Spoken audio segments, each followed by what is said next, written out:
but it didn't happen. And I was giving my marching orders out of Grodham Barracks.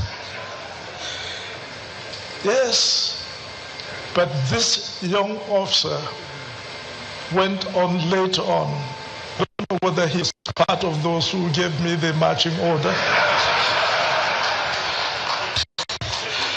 But, he didn't just become, an ADC. He became, a head of state as well, a boss of bosses. And honestly, and I know the amount of work you have done. And over the years, various events happened. And I learned that you are the one who made sure that Dimka either escaped rather than be arrested. And of course, yes, the accusation of me being being the one who encouraged Dimka to do that, me, who had been trying all the time to make sure that other coups do not take place in Nigeria, and made sure that our army remained, very loyal to the government of the day, and that was how, I started trying to deal with the coup and to ensure that, the government of the day, continues. Unfortunately, that did not happen until the civilian, government at the time, the government of the time decided, that yes, let the military take over until they can restore, loyalty and discipline. And for that reason, what I had wanted to do, that if a coup ever took place in Nigeria, I hope the loyal ones of us will deal with the situation and return the status quo. That meant return the government.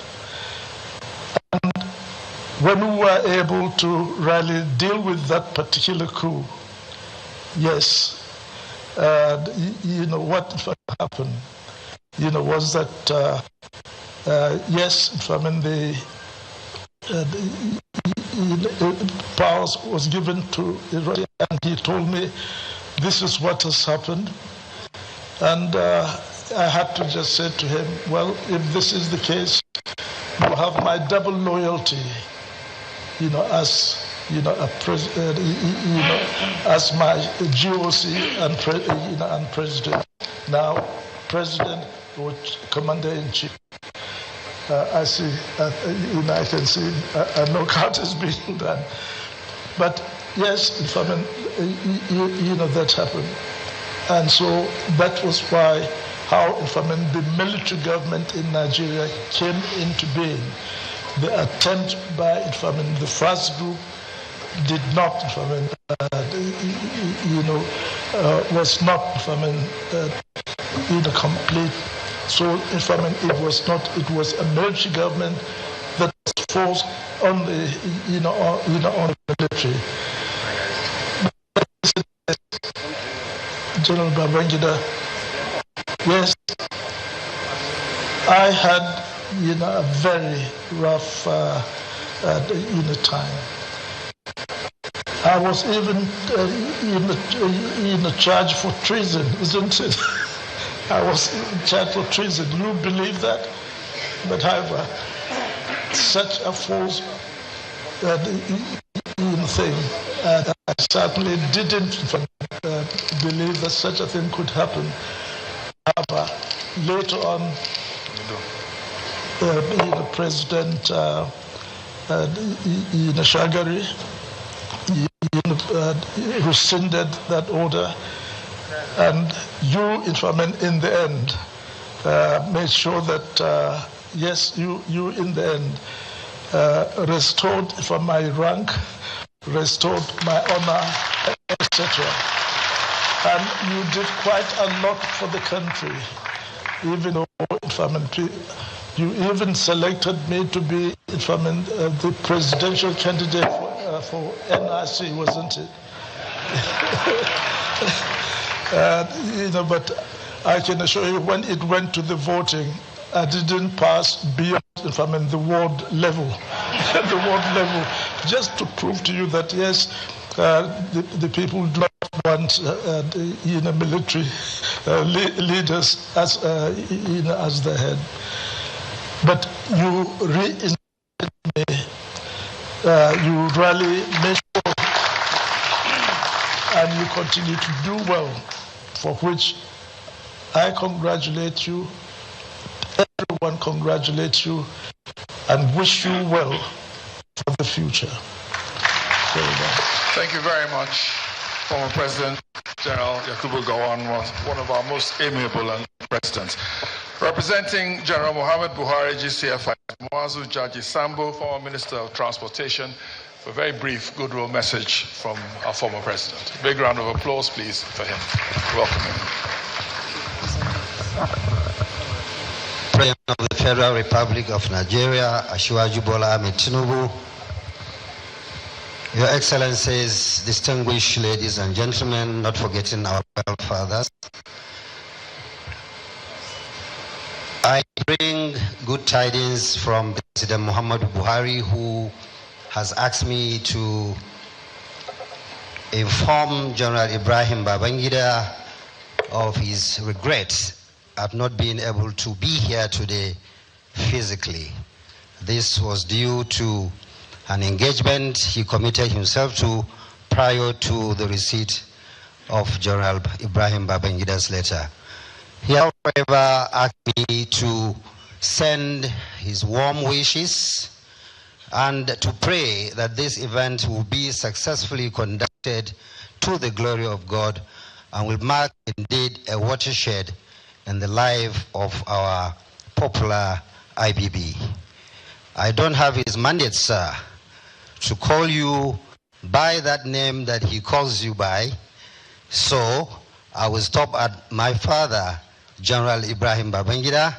We pray for your good health, long life, and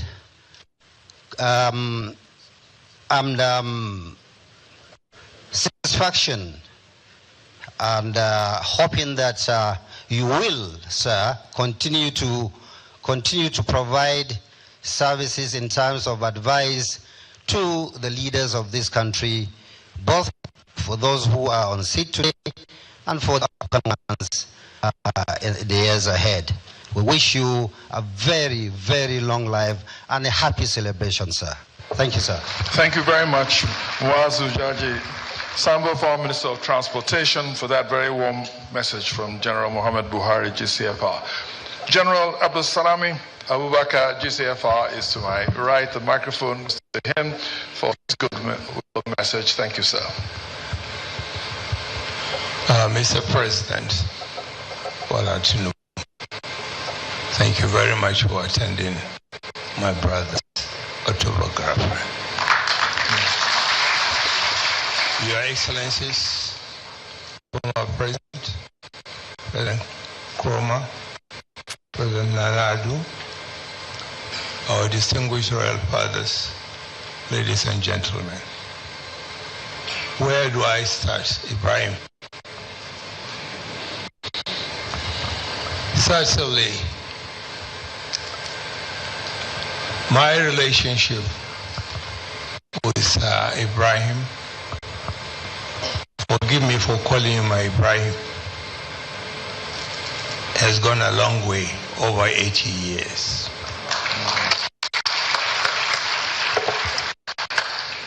I think the popular argument was, who is older? But now I think it has been settled. I bow to you, you are older.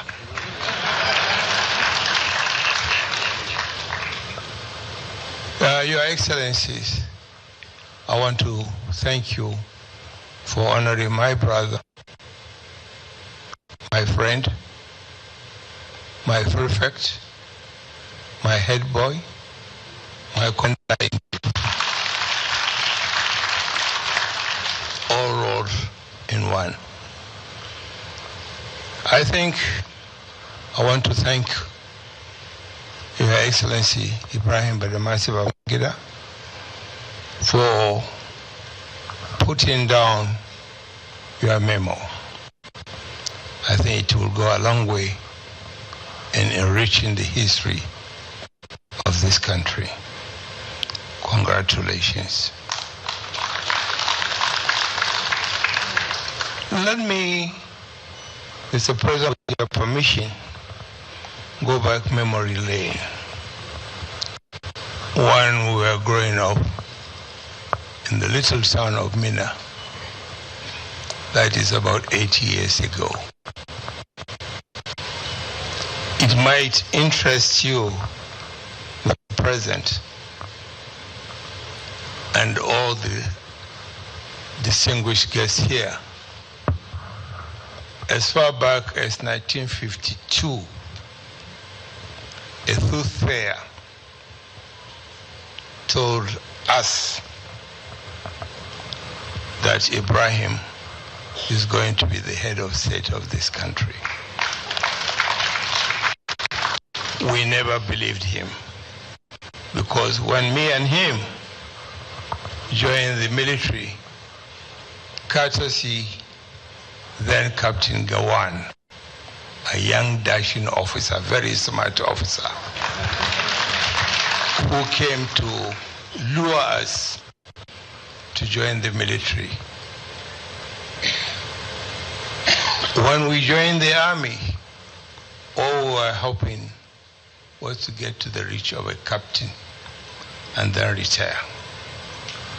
But God in His mercy has propelled us to become generals, and by His grace, both of us became head of state of this country.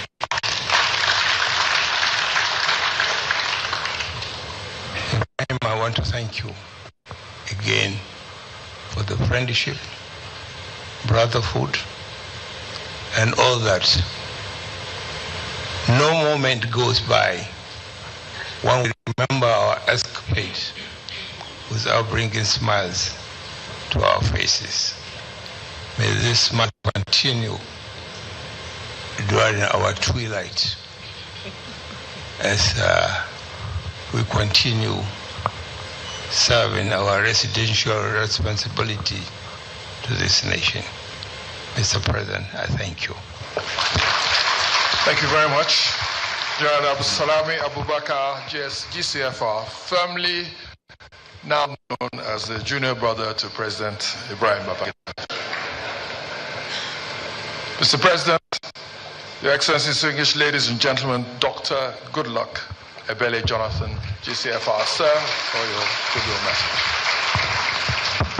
Thank you so much. Mr. President, thank you for coming to personally preside over this ceremony. His Excellency, our leader, General Dr. Yakubu Gowon, and President Babangida that brought us here, thank you for today's ceremony. And let me appreciate Abdusalami Abubakar and the wife. And let me appreciate the keynote speaker, the past president of the Republic of Ghana. Thank you for being here. And our good friend, Ernest Baikoroma, the past president of Sierra Leone. And let me appreciate the three vice presidents are here with us, a very senior Nigerian serving in government, and have served before, the captains of industry. I don't want to take too much of your time. Today is a special day, and some of you will be surprised why I should stand up. You know, in the committee of the presidents,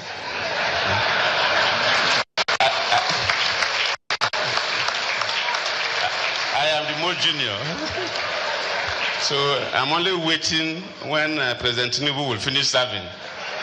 So that when we go for a kind of state meeting, I'll get somebody that will sit by my left.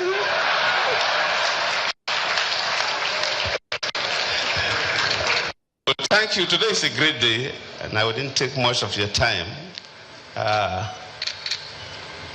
President Babangida brought us today to celebrate his history of service in the launch of a book, A Journey in Service, and also to launch his presidential library. These are two noble things. We've not read the book, so just like in those days when they were selling drink, they say liquid content only. So we can talk about the bottle, not the liquid content. So Ibrahim Babangida, we all know, has been one of the most charismatic leaders in this country. He's somebody that up to date, people go as if they are going on pilgrimage to consult him. We thank God for giving you that grace and the wisdom to continue to mentor people. In terms of your leadership, Nigerians know you contributed significantly in terms of the infrastructural development of the country and the social mobilization. We cannot write this to Nigeria without dedicating a reasonable part to your service as the President of Nigeria. You've done well. And of course, we are launching his memoir today. It's a significant document. The keynote speaker mentioned that, so I don't need to emphasize. Every president makes history.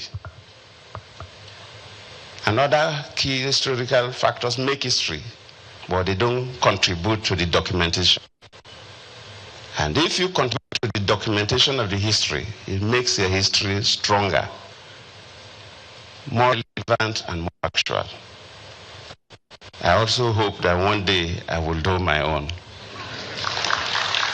But I'm waiting for my seniors that are here before I will think about my own. So today you are helping us, and somehow the concept of presidential library comes from the United States system. When I left office, the first 6 months, I toured America and I visited most of the presidential libraries there. And the presidential libraries are treated as federal government assets. So, Mr. President, you need to set up a department in the Secretary of Government Office. The American government helped because they are source of history. If any scholar wants to know what happened at a segment of history, he goes to these presidential libraries. So the American government helped in the management of the presidential library. That's why all American presidents have presidential libraries, which I visited quite a number of them.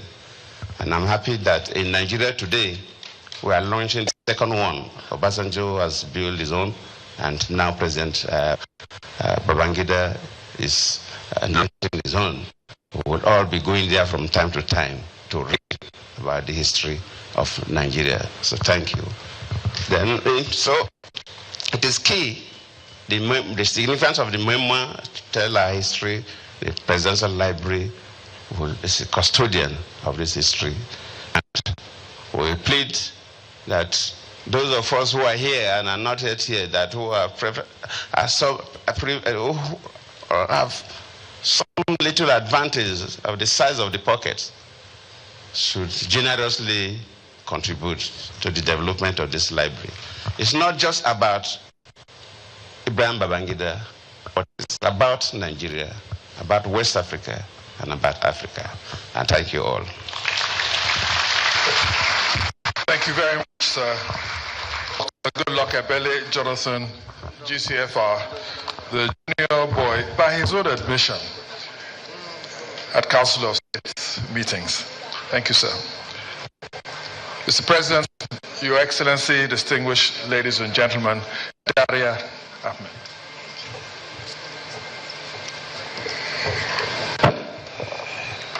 Excellencies, distinguished ladies and gentlemen, our book reviewer today hardly needs an introduction. He's a widely recognized and deeply respected scholar, advocate, public intellectual, orator, pastor, and a climate justice champion. However, what he may not realize is his warm fatherly side. In recent weeks, he has embraced his role as an active grandfather, celebrating the arrival of his second grandchild. And yes, you're allowed to clap. Thank you. But his paternal care extends far beyond his biological family. He's also a father figure to thousands of Nigerian children, transforming lives through his free school initiatives. I personally can testify that from Ikota and Makoko to Maiduguri, Sokoto, Kano and beyond, numerous orphans and underprivileged children across the country receive fully funded education thanks to his efforts. Please put your hands together and help me welcome His Excellency, Nigeria's former Vice President, Professor Yemi Oshibanjo, SAN, GCON.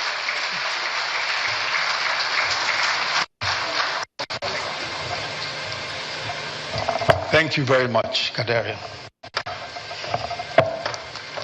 Mr. President, President of the Federal Republic of Nigeria, His Excellency President Bola Ahmed Tinubu, the chair of this occasion, former President Olusegun Obasanjo,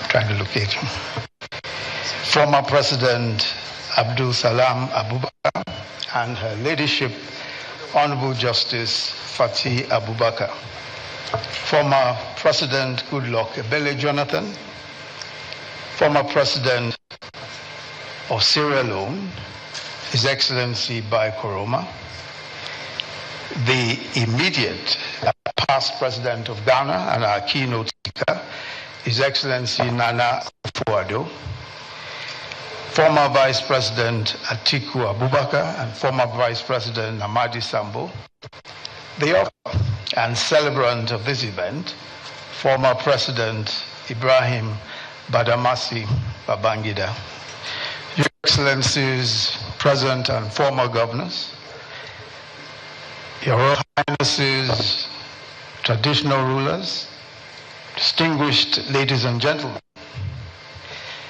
Babangida, A Journey in Service, is an important book. First, it's not just a story of the remarkable journey of former President Ibrahim Babangida from childhood to the highest levels of public service.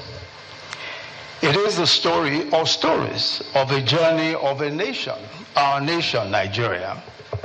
It is the Nigerian story, complex, sometimes unpredictable, sometimes stranger than fiction, but always fascinating. Many of the key figures in this book and who shaped the history of our country are here with us today. And that tells another story all by itself. And that is something truly unique about Nigeria. Our ability to move beyond the past, no matter how bitter and no matter how adversarial our past relationships may have been, and to still come together. So seated amongst us here today is General Yakubu Gowon, who became Nigeria's head of state at the age of 32, and led the country for 9 years. His government was overthrown in 1975 by a coup involving the then Brigadier Olusegun Obasanjo and the then Brigadier Theophilus Danjuma, and the author himself, I confirm, the then Lieutenant Colonel Babangida, who was then commander of the newly formed Armored Corps. Also involved in that coup were the then Lieutenant Colonels Muhammadu Buhari, Lieutenant Colonel Sani Bello, who is here also, and Lieutenant Colonel Sani Sami. Yet, here we are today with former President Obasanjo, General Danjuma, and of course the author himself, present, not as adversaries of the author, but as witnesses to history, celebrating a fellow statesman.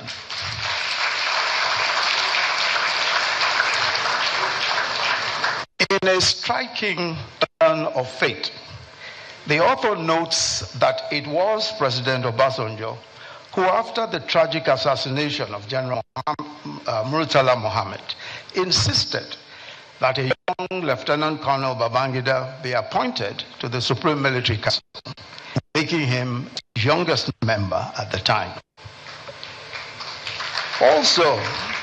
Also represented here is the immediate past president, Muhammadu Buhari, another leader whose path intertwined with Babangida. It was former President Babangida who played a key role in the coup that brought President Buhari to power in 1983. Later, in another coup that removed him and brought Babangida himself into power. Yet today, President Buhari is represented at this occasion, celebrating the man who overthrew him and detained him for 3.5 years, his one-time old adversary, former President Babangida. And then, of course, there's a gentleman here who was an elected senator in 1992 in the course of Babangida's transition program. When Babangida announced the 1993 election and General Abacha took over and dissolved the Senate, that senator tried to reconstitute the Senate in resistance to the dissolution. He was detained, charged to court. He escaped into exile. Today, he is also here to celebrate with his former tormentors. But as President, Commander-in-Chief of the Armed Forces of the Federal Republic of Nigeria, President Bola Ahmed Tinubu.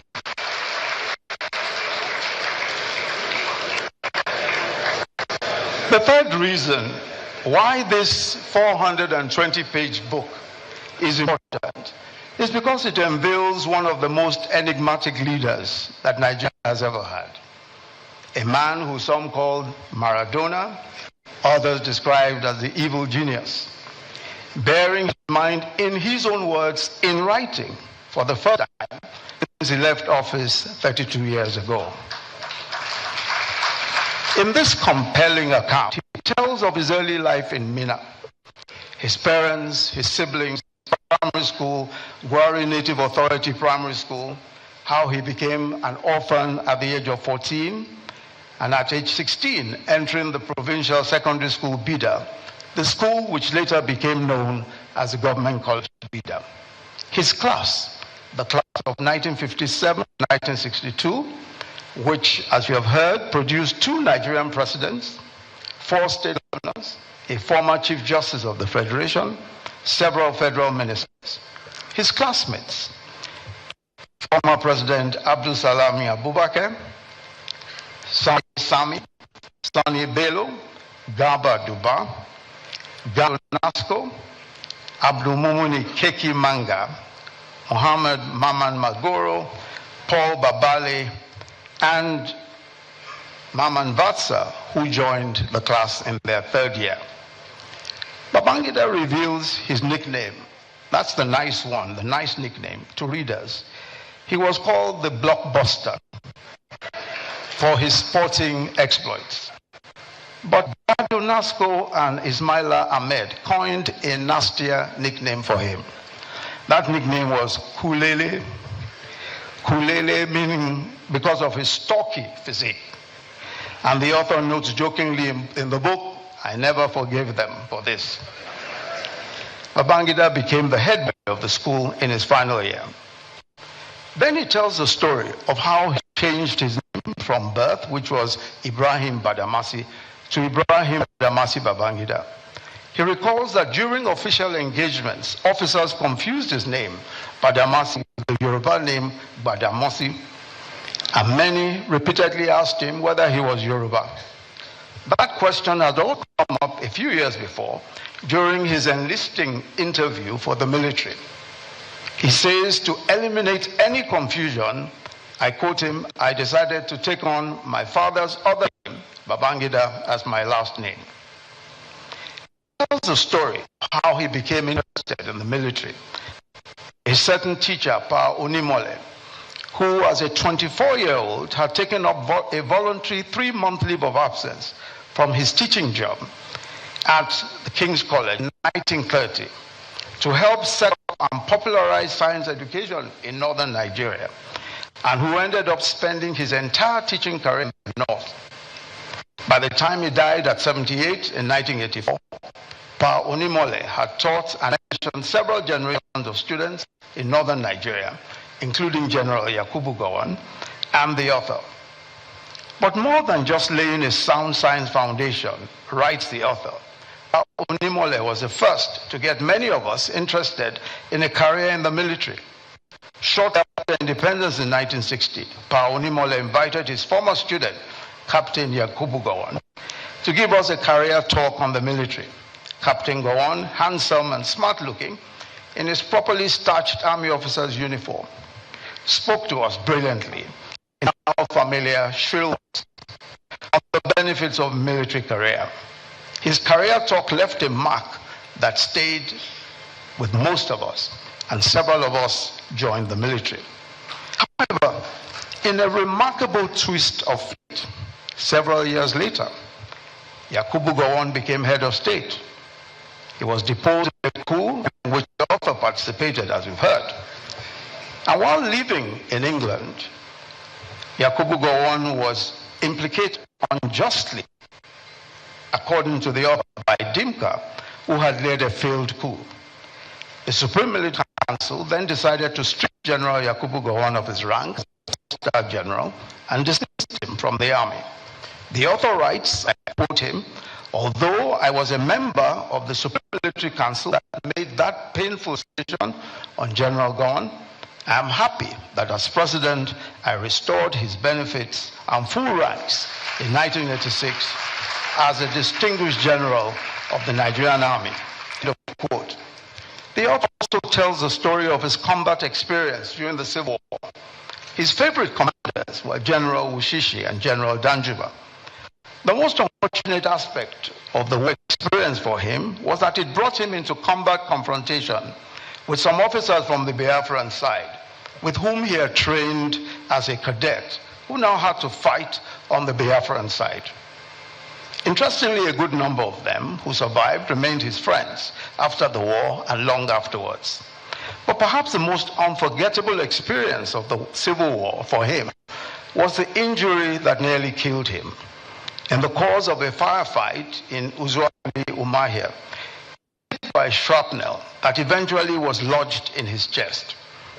And he tells how he was evacuated to the Lagos University Teaching Hospital, Idiaraba. And while he was in hospital recovering from his injuries, on Saturday, April 19, 1969, he watched on television in the common room of the hospital as the then head of state and commander-in-chief, General Yakubu Gowon, married his beautiful black beauty, the then Victoria Zakari. There and then, he made up his mind to get married. And he already knew who he wanted to marry. And he went looking for her as soon as he left the hospital. She was also a black beauty, then Maria Okogo. He met her through his childhood friend and her cousin, Garba Duba, and she lived with her uncle, Garba Duba's father. When he proposed to her, she turned him down because of his reputation as a playboy. But she later agreed after her uncle put a word in for him, and she became Maria Babangida. The author devotes a whole chapter to her remarkable life and times as a devoted wife, mother of his children, generous hostess, and the First Lady of Nigeria, who redefined the office of First Lady and went on to engage in some of the most consequential social investment programs of that period, including the Better Life for Rural Women program. The author also gives his own account of his much talked about dramatic encounter with Dimka, the leader of the coup that led to the assassination of the then head of state, General Murtala Mohammed. He recalls that Dimka was holed up at the broadcasting station immediately after the assassination of the then head of state, General Murtala Mohammed. The author relates how, not knowing that there had been a coup attempt, he arrived for a meeting with General Akinlade at the army headquarters. And as he sauntered into the top floor of the building, the general shouted at him, "Ibrahim, where the hell have you been? We've been looking for you. You must now go and see TY immediately." Convinced I was being sought after, I'm quoting him now, because of our ongoing meeting on the Army's reorganization, I looked at my wristwatch and told the general, "I'm still on time. It's not even 9 a.m. yet." And General Akinlade shouted back at me, "Who's talking of a meeting? Haven't you heard what has happened? The head of state has just been assassinated. And Major Dimka has made a broadcast claiming to have taken over." He then went to General Danjuma's office, and the author writes that General Danjuma's instructions to me when I met with him were unambiguous. Go to the radio house and flush Dimka out of that place immediately. When he got to the Nigerian Broadcasting Corporation radio house at Ikoyi in an armored column, we noticed that Dimka's men surrounded the place, primarily young officers who were part of the plot, including his ADC, Second Lieutenant Samuel Gaba. As I got down from my armored vehicle, unarmed, and approached the building, Dimka's ADC, Gaba, attempted to stop me. By now, Dimka had spotted me from the story building, and he screamed, "Ibrahim, I'm going to shoot you." I shouted back, "Well, that's okay. If you shoot me, you know my family. You'll take care of them. They'll become your responsibility. I have no problem. It would be nice to die in the hands of a friend." After a pause, Dimka soberly replied, "Come upstairs." And Dimka was indeed a close friend. One of the groomsmen at my wedding to Mariam in Kaduna in 1969. When I got upstairs, I could tell from his breath that he had had a lot to drink. The stench of alcohol around him and his voice was pungent. Then suddenly his ADC, also visibly drunk, never showed up and suggested that Dimka take me hostage and use me as a bargaining chip with the government. Dimka angrily screamed at Gaba and chased him out. Once Gaba scampered out, Dimka and I settled for a frank discussion. In doing so, I reminded him of the need to keep things under control, avoid flaring tempers in the circumstances we had found ourselves in. First, he wanted to know if I had come to trick him into some form of surrender. When I convinced him that was not my mission, he calmed down and he said he wanted a change of government. He even attempted to persuade me to join in the attempt. But even as he made that intolerable request of me, it was apparent from his body language that he knew that the game was up. Then his tone started to change. Could I guarantee his safety? Could I negotiate a written amnesty for him, all his co-plotters?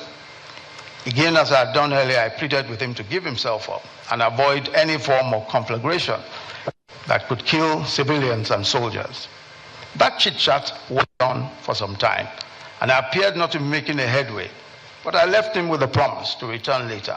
I returned to brief General Danjuma on my encounter. Danjuma was furious. He ordered me back to the radio house with a reiteration of his air instructions. Flush Dimka out of that place immediately. I returned to Radio House with Chris Ugokwe, better equipped and prepared. I'll leave you to read what happened next. Buy the book. But the reasons why this autobiography is long, and is long-awaited, beg your pardon, is more because of the innumerable controversies that were spurned in the Babangida era.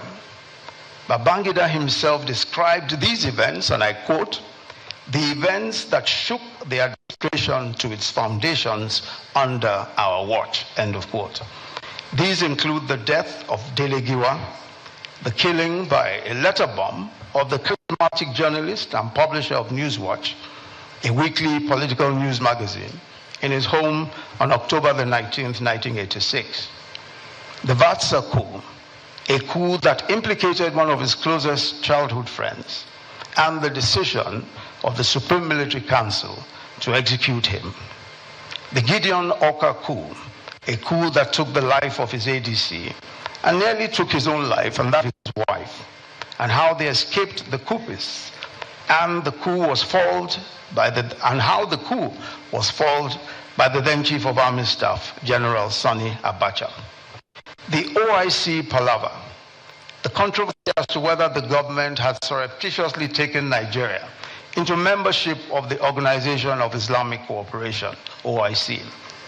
The 1989 SAP riots, the deadly riots over the harsh economic effects of the government's structural adjustment policy. The C-130 air crash on September 26, 1992.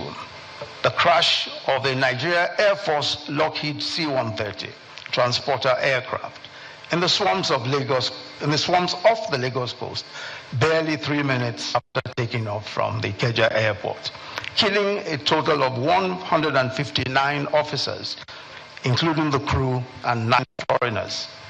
The crash wiped out some of the brightest and best cadre officers of the time. And there was the allegation that the government masterminded the crash to stave off a coup against the administration, especially since the failure of the Oka coup. Then there is a full chapter devoted to the transition to military rule and the June 12 saga. June 12 was a decision with catastrophic consequences. It was the annulment of what had been said to be the freest and fairest elections in Nigeria's history. The annulment led to a military interregnum that was considered one of the most vicious in Nigeria's history. The eventual death of the acclaimed winner of the election and his wife. The author deals with all these issues and for the first time answers these questions fully.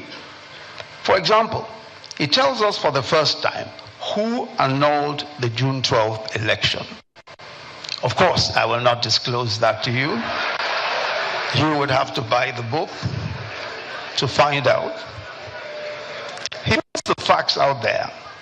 He gives his own reasons for the actions that he took, and he admits where he believes he was wrong.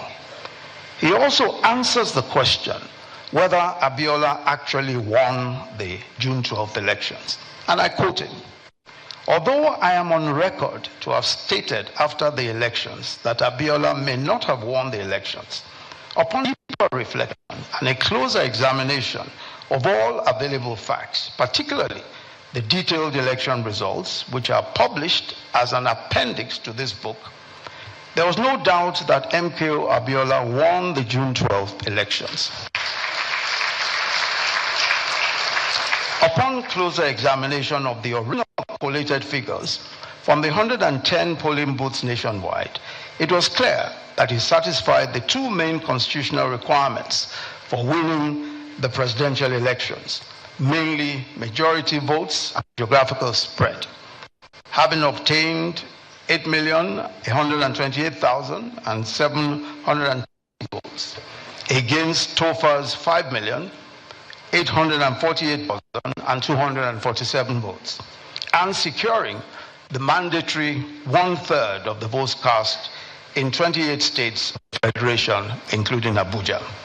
I am gratified that the Buhari administration finally recognized him as a former head of state of Nigeria." End of quote. He concludes in the book, and I quote him, "Looking back now, the June 12th saga was undeniably the most challenging moment of my life, and in certain respects, one of the most painful." And he went on to admit, "If I had to do it all over again, I will do it differently." End of it. I'll certainly not go into all the details of what he said on these issues, otherwise there's no point, you're buying the book. I urge you to read the book and then make up your own mind whether you agree or disagree. I'm glad that he has laid several years of controversy to rest by speaking his own truth. Let me conclude, Mr. Chairman, by saying that by any standards, Babangida's Journey of Service is an extraordinary book. It's a collection of stories from a life deeply intertwined with Nigeria's contemporary history, told with remarkable wit, insight, and a vivid sense of place. Babangida's storytelling ability is undeniable. he draws the reader into each moment, making history feel immediate and alive.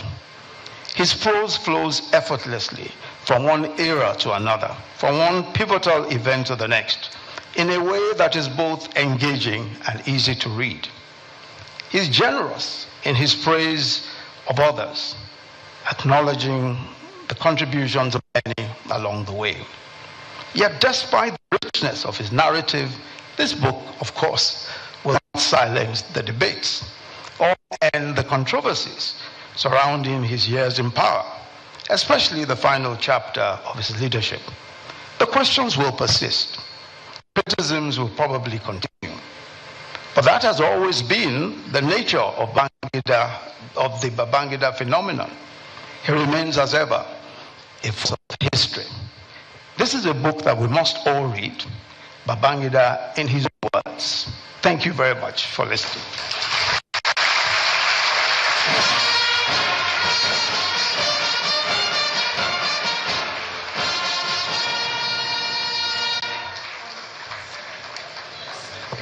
I am sure that all our appetites are now whet from that engaging review of that book. I'm certainly looking forward to reading it.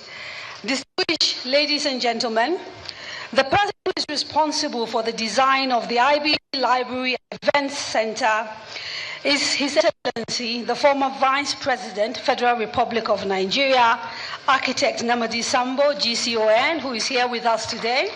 Excellency, welcome. He is the founder and chairman of Kaplan Associates Limited and designed the library and event center on the occasion of President Babangida's 80th birthday. For a few more details, and we promise this will not take too long, for a few more details on this project, please help me welcome Architect Ayo Adesheun, who is the associate partner or managing partner of Kaplan Associates.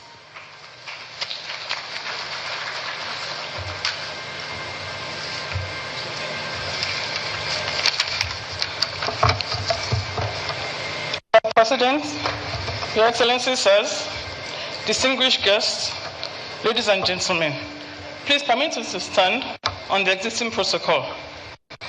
With the approval of our founder and chairman, Architect Mohammed Nnamdi Sambo, GCON, former Vice President of the Federal Republic of Nigeria, we at Kaplan Associates Limited are here to present a proposal on the IBB Presidential Library to be located in Minna, Niger State.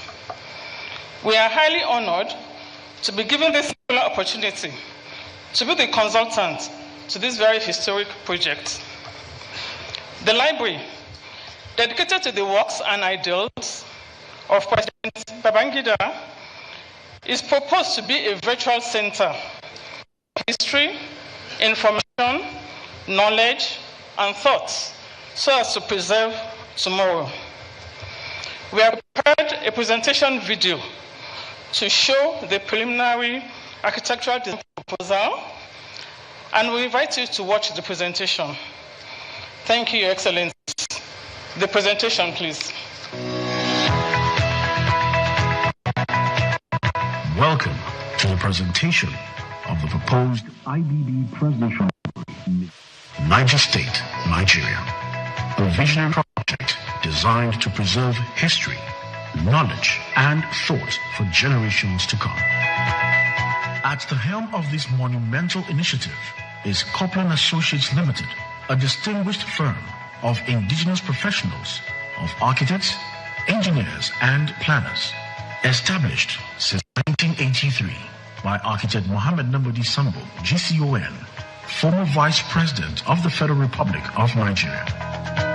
With expertise spanning architecture, engineering design, urban renewal, and project management, Kaplan Associates is honored to serve as the consultant for this historic endeavor.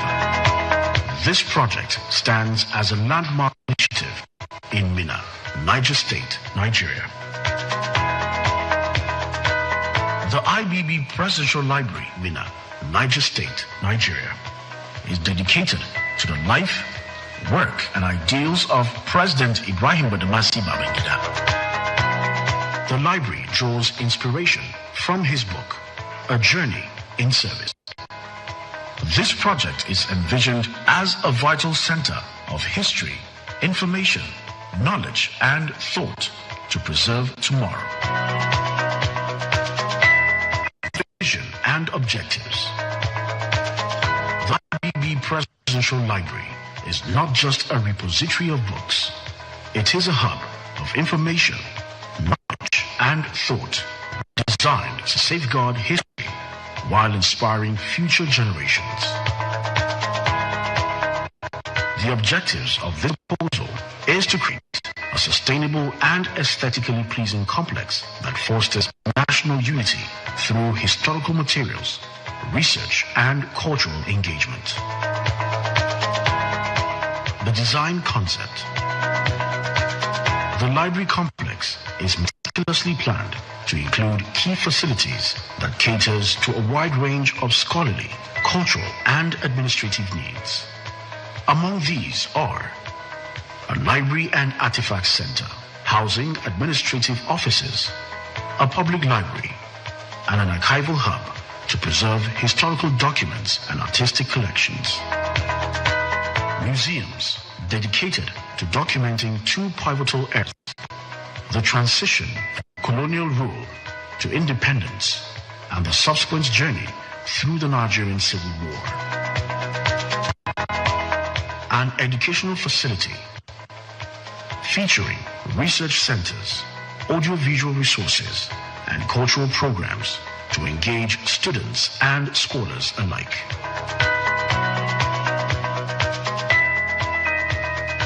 An exhibition gallery showcasing historical materials, artworks, and national heritage. A conference and banquet hall designed to accommodate between 750 to 1,000 guests for various events and functions. A memorial plaza honoring the legacy of former First Lady, Her Excellency, Mrs. Mariam Babangida, with dedicated spaces for reflection and remembrance. Beyond its academic and historical significance, the complex extends its impact through Better Life for Women Center, offering vocational training programs to support skill development and economic independence. A digital space hub providing a 21st century workspace experience equipped with modern technology. Residential accommodations, including a 100-key hotel, a presidential lodge for visiting dignitaries, and staff housing for intermediate and junior personnel. The site and master plan. The chosen site spans approximately 5.81 hectares along IBB Road in Minna, Niger State, Nigeria. A well-structured layout ensures seamless accessibility with a direct inlet road leading to the Presidential Library building.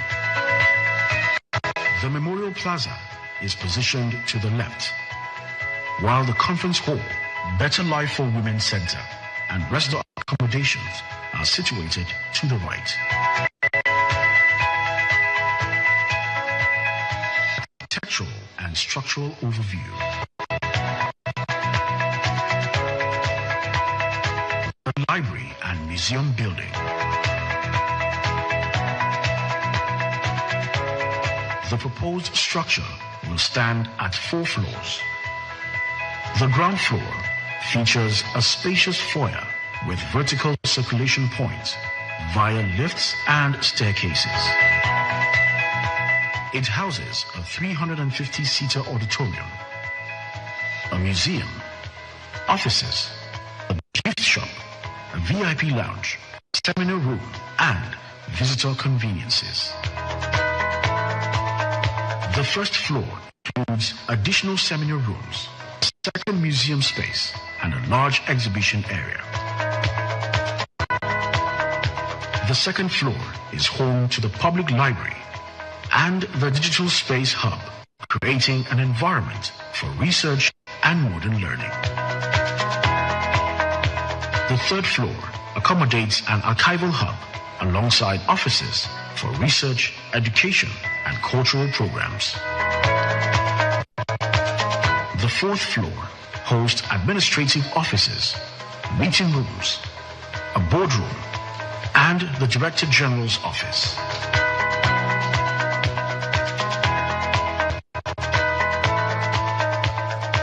Conference and Banquet Hall. Designed to serve as a multi-functional space, this facility includes a pre-conference reception area, a large hall with flexible seating arrangements, a VIP lounge, and full-service kitchen facilities. Memorial Center and Better Life for Women Center. The Memorial Center features a lecture hall with a 200-seat capacity, along with service rooms and office spaces. The Better Life for Women Center is structured to provide hands-on vocational training with workshops, classrooms, and administrative offices. Residential and hospitality facilities. The hotel complex. A vital component of the project, the hotel will feature 56 standard rooms, 32 deluxe rooms, 11 executive suites, and 1 presidential suite. Amenities will include a grand reception area, lounges, a business center, a gymnasium, bars, restrooms, and a kitchen, ensuring comfort and functionality for guests. Revenue generated from the hotel will support the maintenance of the entire complex. The presidential residence. This luxury duplex will accommodate lounges, dining areas, a mini banquet hall, kitchen and storage facilities, and ensuite bedrooms, providing an elegant space for official functions and visiting dignitaries. Intermediate and junior staff housing. To ensure seamless operations, the project includes dedicated staff quarters with 4 flats designed to provide comfortable living spaces for personnel. We hereby invite individuals and organizations to select and state which of the buildings listed below the entity is interested in sponsoring. Library and Museum Building, Hotel, Memorial Plaza, Conference and Banquet Hall, Better Life for Women Center, Presidential Residence, Intermediate and Junior Staff Housing, Security Fencing and Infrastructure to include roads, electricity and water supply, sewage, and communications systems.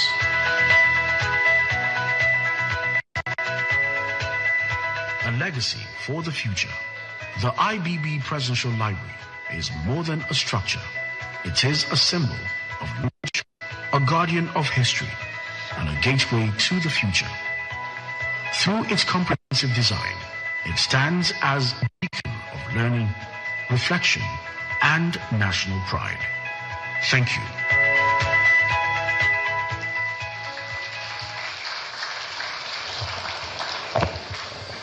Mr. President, Your Excellencies, distinguished ladies and gentlemen, you have seen what we are here to launch, what will make Mina very much a destination other than to go and visit former presidents.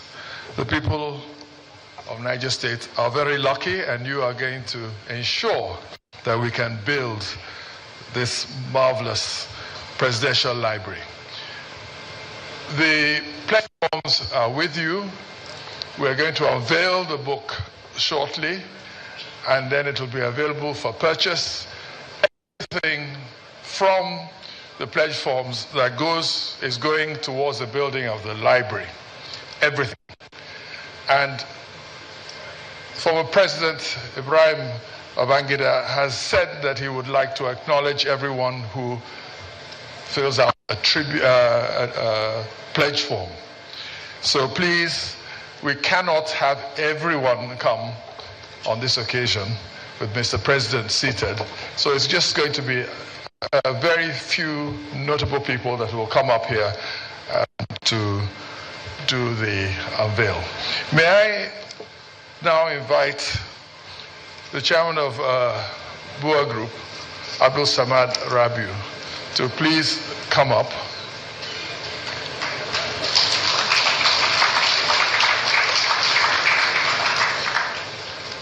And also the representative of General Theophilus Danjuma, T.Y. Danjuma Foundation, he is represented, of course, by General Martin Luther Aguirre. I believe he's here.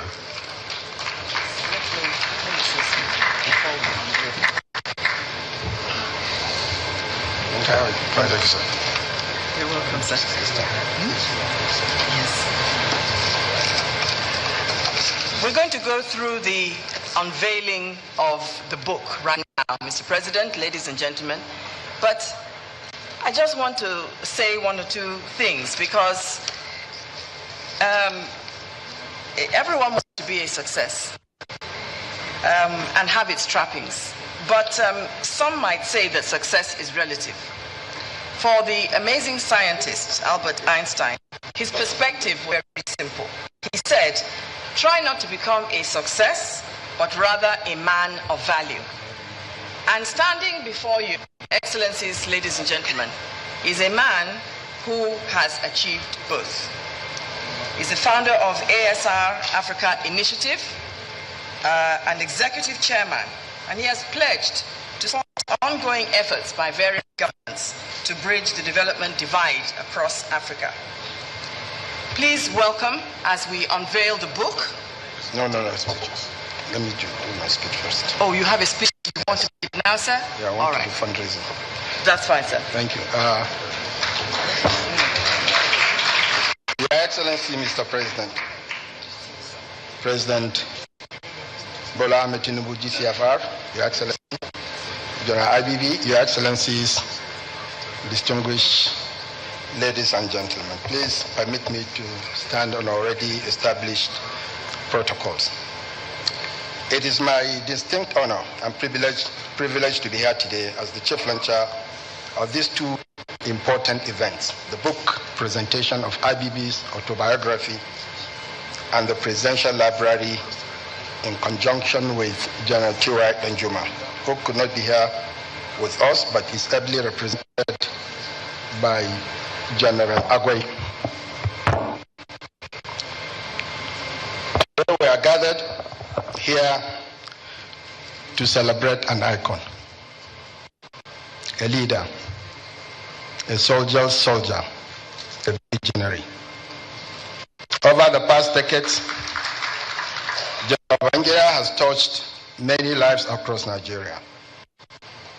And today's book presentation, the IBB Presidential Library Project launch, and the caliber of people present in this room attest to his impact as a leader. Your Excellencies, ladies and gentlemen, here today and those watching, let me say this. You are gathered to celebrate more than a person, a building or archive. We are gathered in inaugurate a sanctuary of memory, a testament to the vision, complexity, and enduring legacy of one of Nigeria's most transformative leaders, General Ibrahim Babangida. The Presidential Library and the unveiling of IBB's records are not just milestones for history. They are gifts to posterity. Let me also add that many have clamored for this book, a library project, over the years, and the time is finally here. Your Excellency, General, Ibrahim Babangida, your tenure as president was defined by bold reforms, intricate statecraft, and an unyielding belief in Nigeria's potential with significant infrastructure and development projects across the length and breadth of this nation. And many have stood the test of time, with the impact still being felt. Across your tenure, your leadership navigated a delicate balance of progress and stability. This record, now to be preserved for generations with this book and library, will allow scholars, citizens, and future leaders to engage with their decisions not as footnotes, but as lessons in courage, pragmatism, and nation building. Distinguished guests, a presidential library is more than just a building. It is a bridge between eras, where the past speaks to the present, and the struggles and triumphs of a nation's journey are immortalized. For a country as dynamic as Nigeria, where history is often debated but rarely preserved, the library will stand as a bold declaration. Your Excellency, General Babangida, your records will demystify the art of governance. They will reveal the weight of decisions made in uncertainty, the foresight required to steer a diverse nation, and the humility to learn from both triumphs and setbacks. In an age where leadership is too often reduced to sound bites, General Babangida's book and presidential library will remind us that true stewardship demands depth, reflection, and accountability. As a businessman, I'm aware that progress hinges on understanding the past. At BUA, we build industries, but nations are built on ideas, and institutional memory. The library will serve as a compass, guiding policymakers, inspiring innovators, and reconnecting Nigerians with the intellectual rigor that shaped our national identity. Let me also acknowledge the profound symbolism of the book. By entrusting your records to the public, you invite scrutiny and scholarship. You affirm that leadership is not only about myth-making, but also about transparency. This act alone cements your legacy as a leader who believes in the wisdom of the people and power of truth.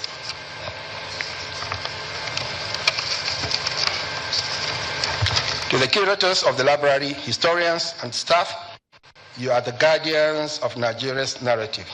Ensure these records ignite debate, foster unity, and remind us that even in disagreement, we share a common destiny.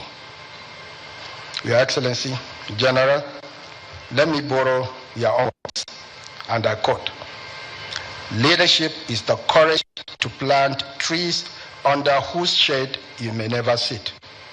Quote. The library is one such tree.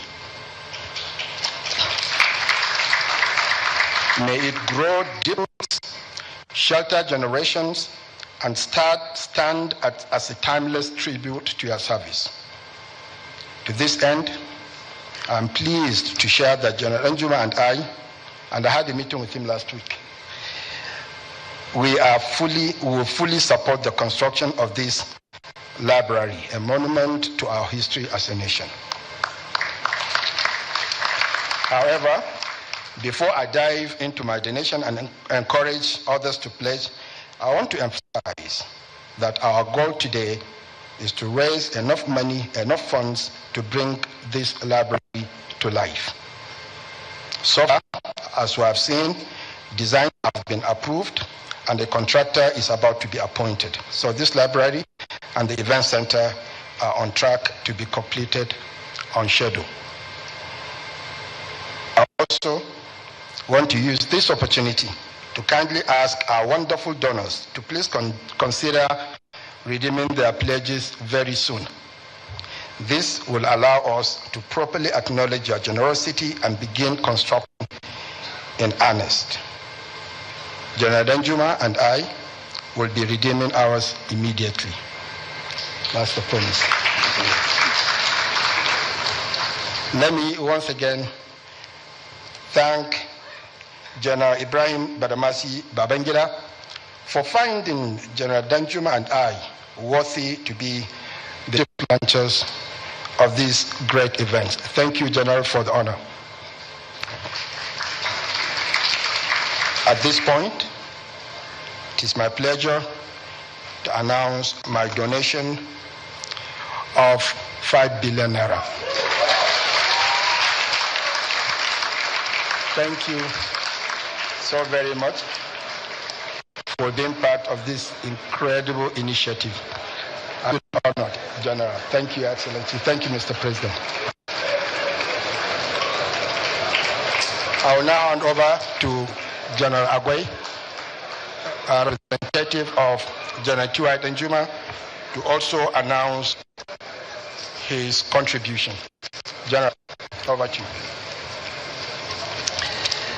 Your Excellency, the President and Commander-in-Chief of Nigerian Armed Forces, former heads of state, distinguished ladies and gentlemen, there are too many people, I don't know where to start, but I bring you greetings from my professional grandfather, and I will explain.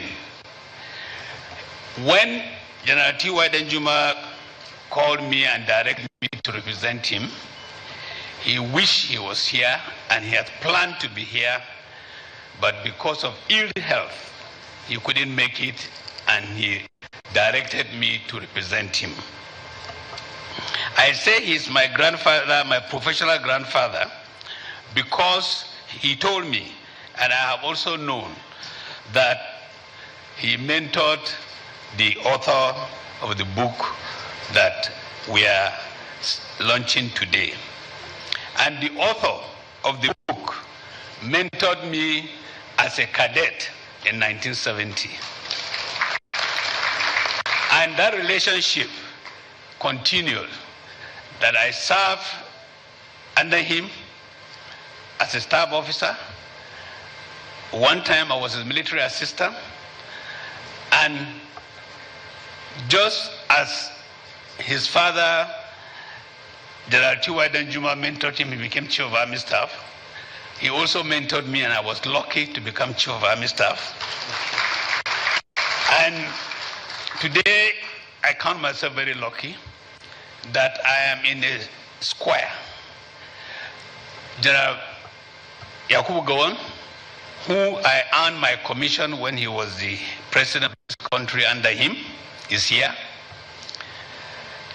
General Babangida, who mentored me from cadethood up to where I reached, is here. The chairman of today's occasion, who thought me worthy, he made me Chief of Army Staff and Chief of Defense Staff. So I am in the midst of those who have meant so much in my growth, including my constant mentor, General Abdulsalami Abubakar. Before I read the comment by my professional grandfather, I want to also thank heavens for the opportunity to come very close to the governor, to the former president of Sierra Leone, Koroma. People have said that there is a resemblance between me and him. I don't know about that. But one thing I know, I traversed all the nooks and corners of Sierra Leone when I was a deputy force commander of UNAMSIL, and I was influential in one way or the other in the most thorough armament we have ever had in the world in Kono, district of Sierra Leone. So it's great to see you, Mr. President, and I hope one day I will be lucky to shake your hand. Now, let me go to the comment of remarks by General T.Y. Danjuma, Grand Commander of the Order of Nigerian Army Medal, PSC. Said, The intrinsic worth of the Presidential Library is premised on the fact that it is an archival center where documents and artifacts of countries' presidents are kept for research, references, and prosperity, as it is open to the public. In Africa, Nigeria has spearheaded the perpetuity of the presidential library system in Africa. So we expect that Ibrahim Babangida, IBB for short, Presidential Library will consist of documents and artifacts from 27th of August 1985 to 27th of August 1993. The document should therefore describe through processes the detailed work that culminated in policy formulation in terms of the movement of the federal capital to Abuja, the infrastructural development, reforms, and programs, the people-oriented programs such as Better Life for Rural Women and the People's Bank. Concomitantly, they are also expected to address the controversies such as the decision to annul the June 12, 1993 presidential election that the book reviewer have told us more about. At this juncture, I feel that it is prudent to emphasize to those of us present here today and millions more out there that our contribution to this noble project is worthwhile. It is important for us to learn from history to avoid trying to reinvent an existing wheel or repeat past mistakes. As such, the Presidential Library becomes a vital catalyst through which the research and innovation capacity in our government provide for the resurgence of our nation, and the sleeping giant of Africa will reawake to its responsibility. The public may not be aware the fact that the project we are about to raise funds for is not completely new. Rather, its nucleus have been established since 1998. Alhaji Muazu Wali is best placed to speak on the nucleus together with the complexity of the planning, coordination, tracking, and movement of documents and artifacts that will be housed in the Presidential Library. Having said this, it is noteworthy in view of this, as this event today is a double-barrel event. You can either put your safety catch in fire and fire a single shot by purchasing only the much anticipated autobiography of the former president and commander-in-chief, General Ibrahim Babangida, Grand Commander of the Order of the Federal Republic, Nigerian Army, MNI, a journey in service for yourselves, friends, organizations, and institutions, or you concentrate your donation or donations to the IBB Presidential Library. Alternatively, you could fire a double shot by purchasing the autobiography and contributing handsomely to the library project. As for myself, that is General T.Y. Danjuma, not me, I will switch to automatic and fire a double shot because we served in the military together with IBB, where he showed strength, courage, and stood firm in faith of the unity and greatness of this country. He has remained one of my confidants both in and out of military service.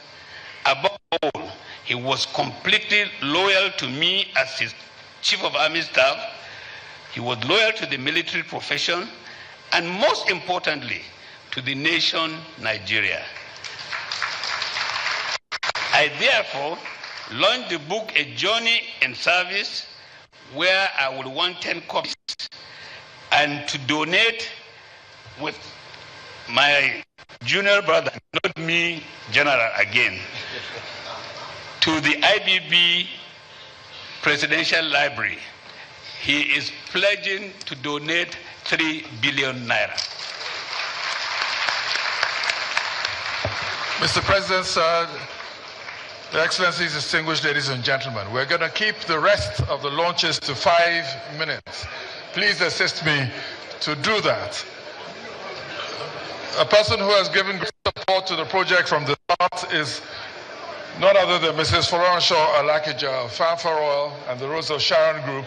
She will say a few words, and then I will invite, and I would like them to come up now, most distinguished Senator Ahmed Wadada, representing the Senate President, and I believe the Right Honorable Speaker of the House of Representatives, Tajuddin Abbas, is here, and he will please come also on stage. Speeches will attack 5 billion naira upwards from now.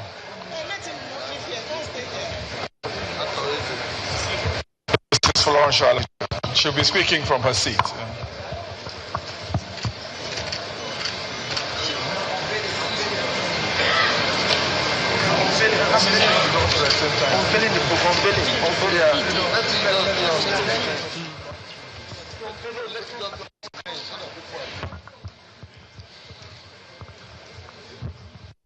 As she prepares to speak, we will unveil the book.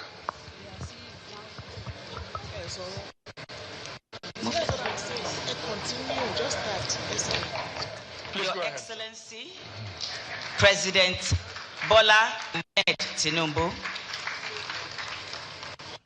all past presidents and vice presidents,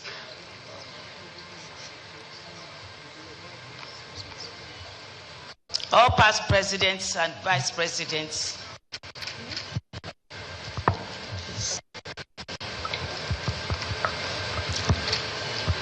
ladies and gentlemen,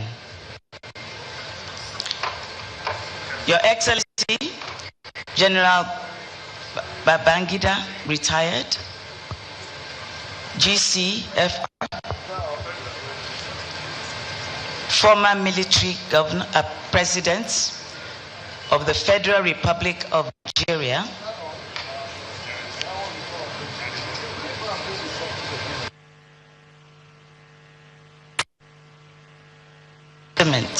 to a life dedicated to public service, first as an officer and a president.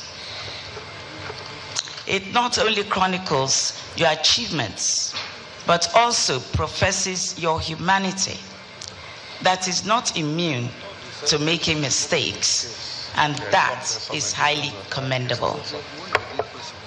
May this book inspire dialogue, understanding, and a deeper appreciation of not just your journey, but our nation's journey.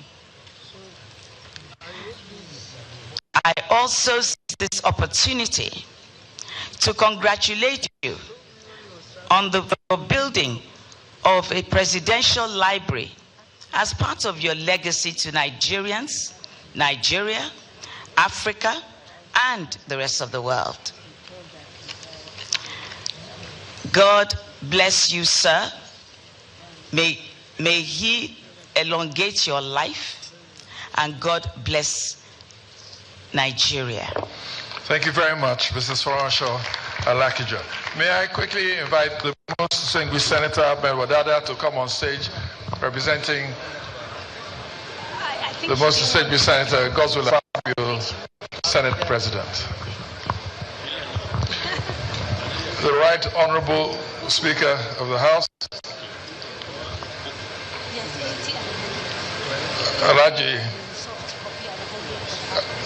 the Right Honorable Speaker of the House, Tajuddin Abbas, will also come up stage. Thank you. Thank you very much, Mr. President of the Federal Republic of Nigeria, Senator President Ahmed Bola Tinubu, the celebrant, and other distinguished personalities. Permit me to stand on established protocol. I stand here to announce the donations or contributions of the Senate President and the Deputy Senate President. And of course, for my own self too.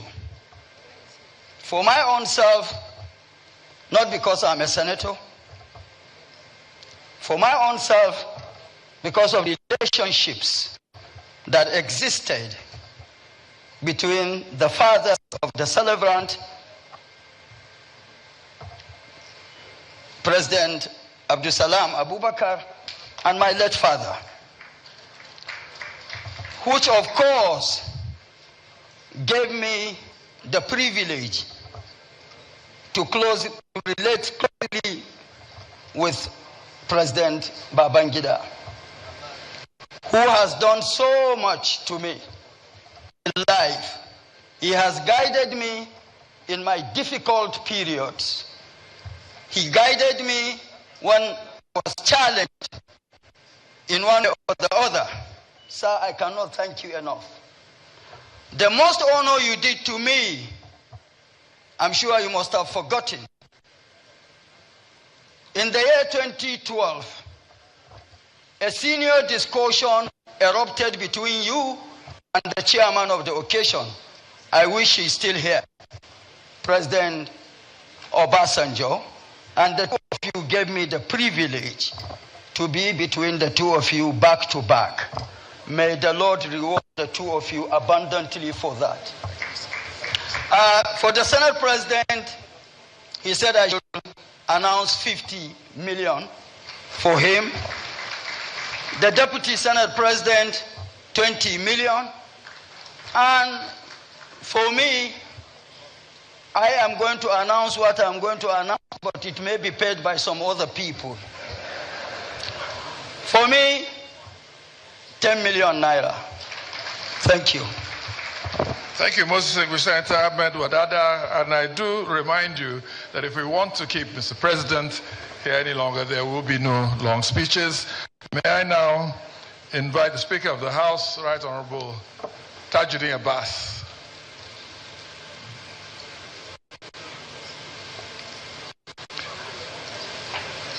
And while we wait for him, may I ask the Chairman of the Governors Forum, Abdurrahman Abdurazak, to please come up.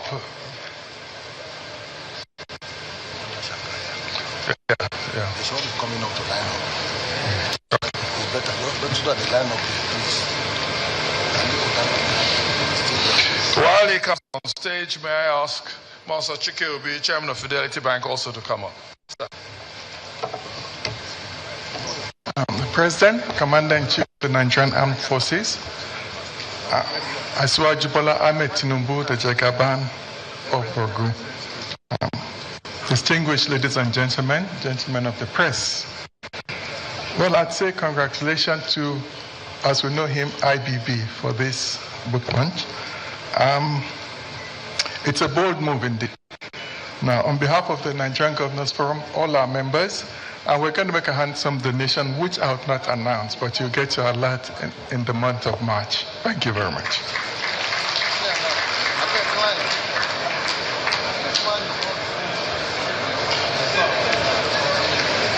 Monsa Chikeobi, Chairman of Fidelity Bank. Very briefly, sir, no speech.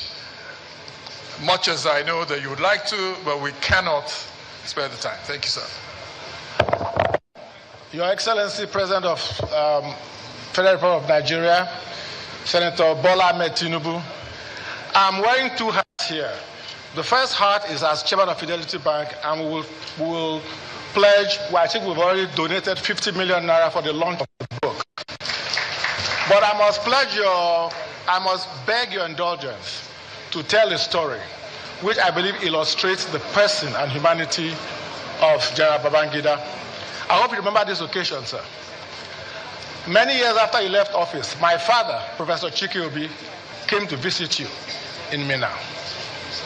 After the visit, you walked him out to the door and you said, "Where's your car? Where's your driver?"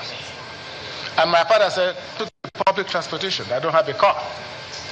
And immediately, you asked your driver to drive up in your car, a Peugeot 504, and you gifted my father that car on that day. He told us the story. He told the story to the rest of his life. We, the Chikwubis, have appreciated you for that gesture of goodness and humanity. And so I, as a person, trying to figure out what a 504 will cost today, will pledge 100 million personally to your library. Thank you. Thank you very much, the Chairman of Fidelity Bank, Kirby. Could I invite Alhaji Aliko Dangote to please come on stage? Movia, Tony, and Lumelu. These are all gentlemen you're all familiar with. We need to ask them to come up very quickly by one. And before, as Aliko Dangote is coming on stage, Kadari Ahmed, please. Yeah, it's really important that we announce Mrs. Alakija has already paid her donation. She didn't wait for this event. She already gave us money well ahead of time. And so please, a round of applause for her. Thank you. Mrs. Bola Shagaya, please get ready to come up soon. Thank you. Your Excellency, Mr. President, President Bola Ahmed Tinubu, our leader, former President Ibrahim Babangida,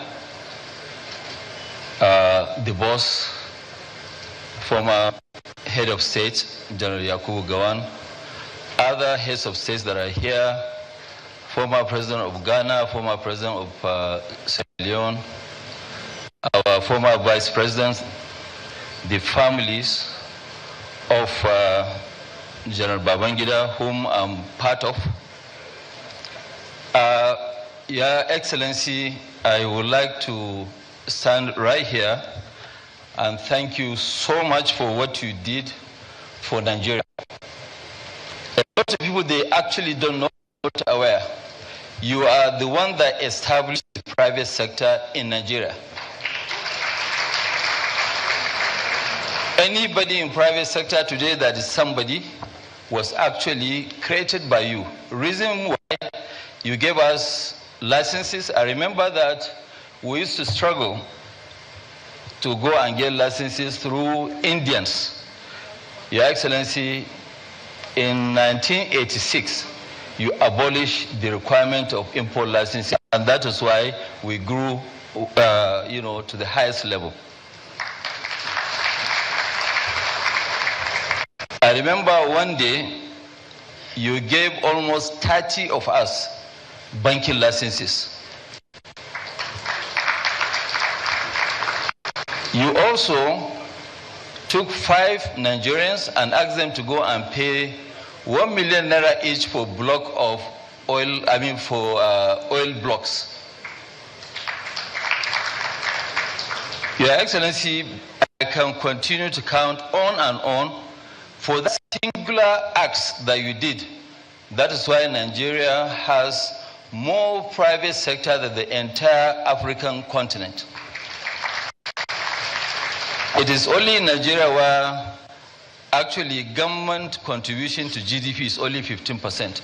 The rest is coming from the private sector.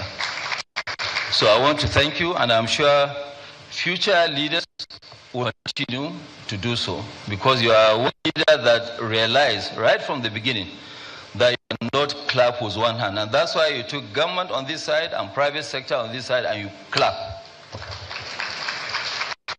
So, Your Excellency, I know that this project is going to, with what I have seen, is going to take minimum, I think, about 4 years to deliver this. And Your Excellency, I want to contribute 2 billion naira every year for the next 4 years, which is 8 billion. And if the project drags more than 4 years, I will continue to pay 2 billion every year. Thank you very much. Aliko Dangote, always on point. Ladies and gentlemen, just to let you know, there are only 2 more people that are going to come and donate on stage. Mohamed Babangida, please get ready to do the vote of thanks immediately they're done. Mr. Tony Elumelu, okay, standing by, and Chief Arthur Eze, Aigbo J.I. Kimokede, and and Mrs. Bola Shagaya, who I can see is already making her way.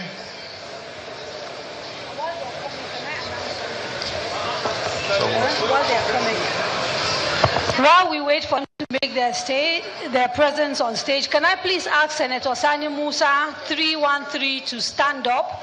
He has kindly donated 250 million, so we can acknowledge him. Thank you so much, distinguished Senator. Mrs. Bola Shagaya, if you're ready. I don't see the others, and we will not be waiting.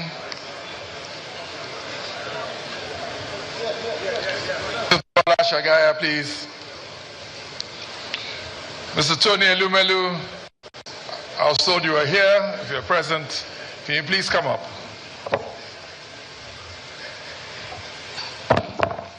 Your Excellency, Mr. President, Excellencies, distinguished ladies and gentlemen, please allow me to stand on existing protocol. Today, I would like to congratulate His Excellency for all his good work to the country, and also to thank him for always being there for our family. I really appreciate you and your family, and I've been waiting for this day to come, and I thank God that I'm alive to witness this occasion. So on behalf of myself and my family, I would like to pledge a donation that I would not like to make public, and I would disclose to the children. Thank you, sir. Thank you very much, Mrs. Bola Shagaya. I'd like now to invite Mohammed Babangida. Mohammed Babangida, a great sportsman, a clone of his father in his younger years, a fantastic polo player, and currently almost the ABC that his father has all the time with him. Mohammed Babangida. Thank you.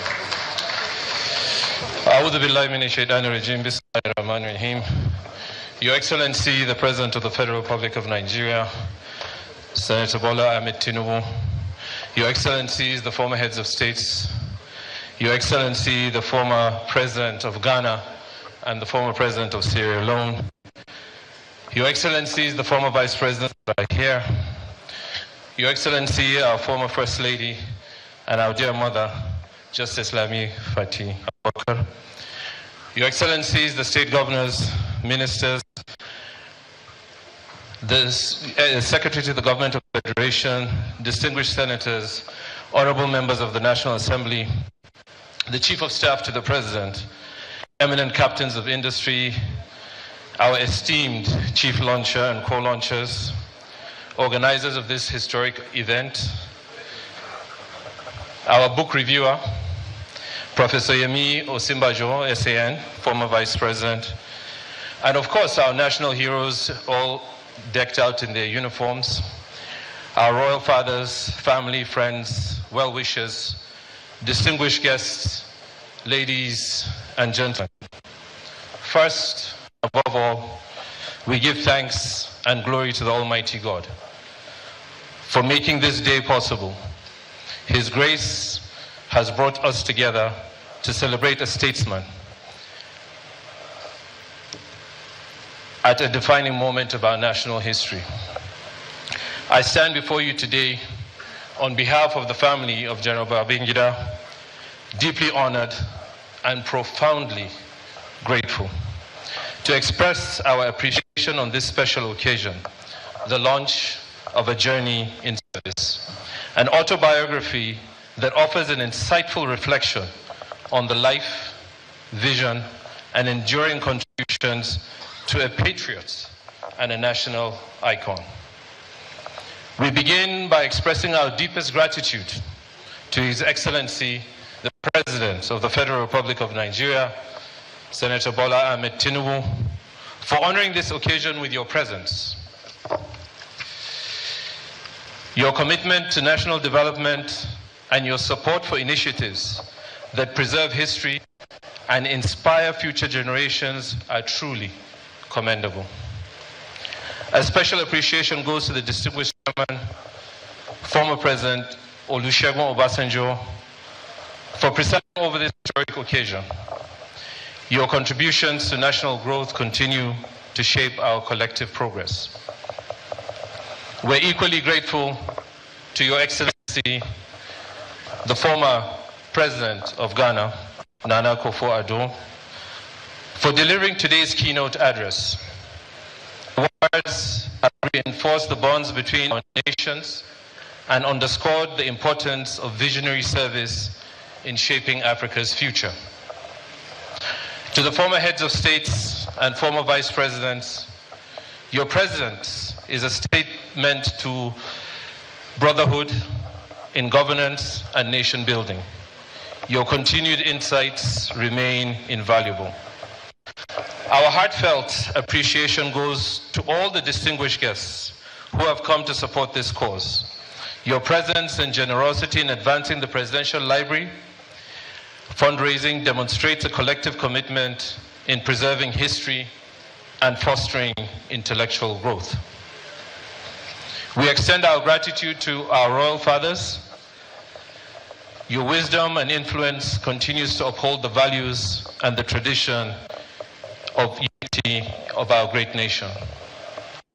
To our chief launcher, the chairman of the Boer Group, Alhaji Abdulsamad Isiaka Rabiu, and our esteemed co-launchers, we deeply appreciate your generosity. Your contributions go beyond financial support. They symbolize a shared belief in honoring service and preserving history for future generations. I'd like to also thank the Governors Forum. I'd like to thank all those who have contributed immensely. And I would also like to call out Professor Yemi Osinbajo, SAN, former Vice President of Nigeria.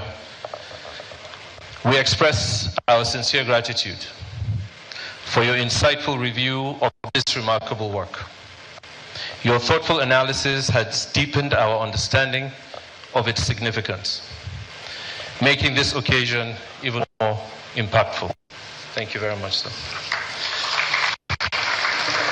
I would also like to acknowledge the family and close associates of General Ibrahim Badamasi Babangida, whose unwavering support, patience, and sacrifices have been instrumental throughout his years of service. One person who would have loved to be here today, who would have loved to share in this very special moment, would have been our dear mother and our late dear mother and the former First Lady of the Federal Republic of Nigeria, Dr. Ms. Mariam Babangida. Inna lillahi wa inna ilayhi raji'un. May Allah grant her forgiveness and paradise. Our sincere gratitude also goes to the organizers of this event, whose tireless efforts and meticulous planning and dedication have made today a resounding success. Your hard work and dedication have ensured that this occasion is not just a celebration, but a milestone in preserving history. Finally,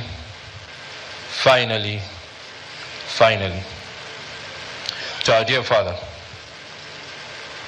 former President Ibrahim Badamasi Babangida, today is a celebration of you, your life, your contributions, and your enduring impact. This book is a window into your sacrifices, your triumphs, and your unwavering belief in Nigeria. On behalf of all those gathered here, we say thank you. Thank you for your dedication. Thank you for your vision and profound influence over our dear nation. May this book and the Presidential Library serve as a beacon of knowledge, inspiring generations upon generations yet to come.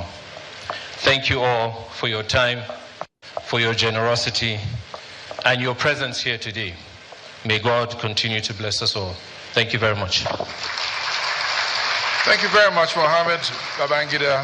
Very heartfelt vote of thanks. As we now prepare for our former president to come and make his statement, a brief intervention from Chief Arthur Eze to come and make a donation to the foundation, Mr. President, after which we will have a great pleasure of listening to President Ibrahim Babangida himself before we allow our President, Commander-in-Chief, President Bola Ahmed Tinubu, to leave us after a short speech. Chief Arthur Eze. Thank you very much. Thank you very much. The President, Commander-in-Chief, Senator Tinubu, my brother, my good friend, General Babangida. I knew you since 1979. He made me what I am today. Without you, I could have been a dead man for a long time. He brought me up. Through you, I knew all the military governors in Nigeria. I traveled to Sierra Leone, traveled to Liberia, all the GOC commanders, General Bakut, all of them. How can I thank God without also thanking you? You have no enemy. When you have problem with Abacha, I went to Abacha. So why are you quarreling with Babangida? The two of them joined army sent there. They were commissioned to send there.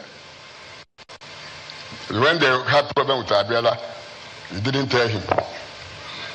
You told me you had the army barrack to your name. Barrack Abuja here. Then I drove to Mina. Yeah, said this is what Abacha said. He said, I'm happy to hear that. You have no enemy. Babangida had no enemy anywhere.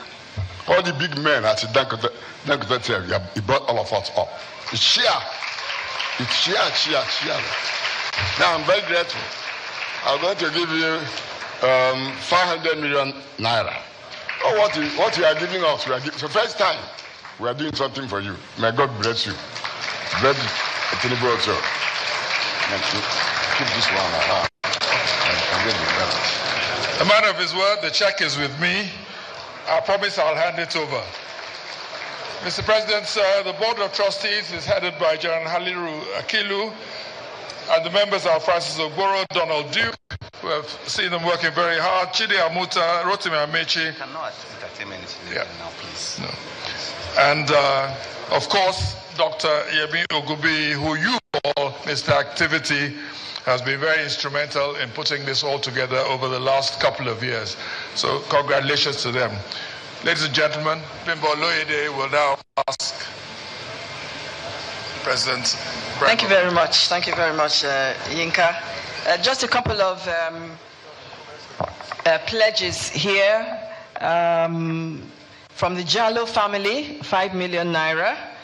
And thank you very much. And from Muniru Jafaru, OFR, MNI, also 5 million naira. Thank you very much, gentlemen. Mr. President, Your Excellencies, very distinguished guests, ladies and gentlemen, it is said that a picture is worth 1,000 words. You know, in a few days' time, someone is going to open a glossy photograph album and look at photographs of this event.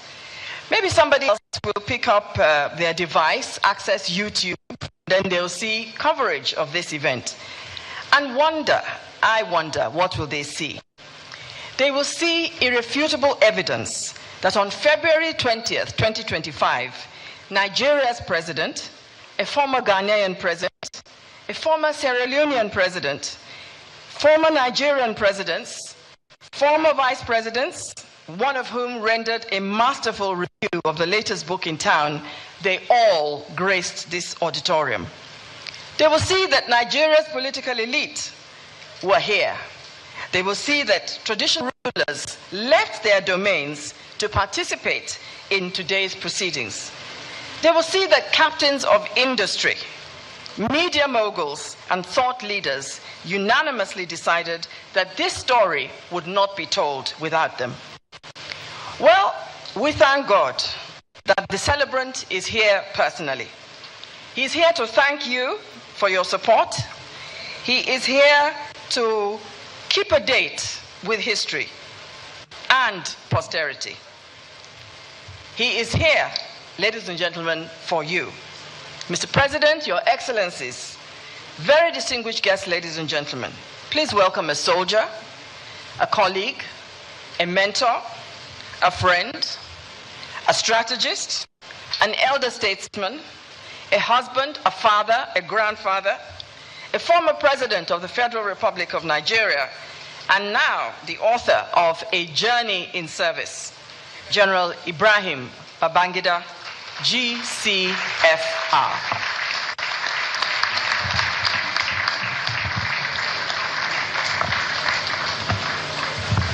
Thank you.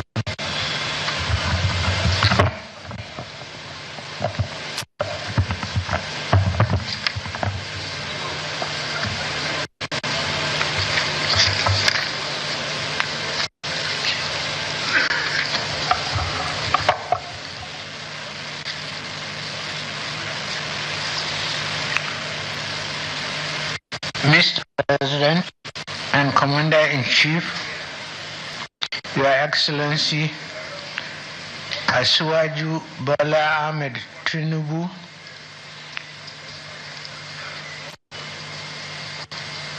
the Asiwaju of the universe, and the Jagaba of Niger State. I wouldn't say Bargu alone.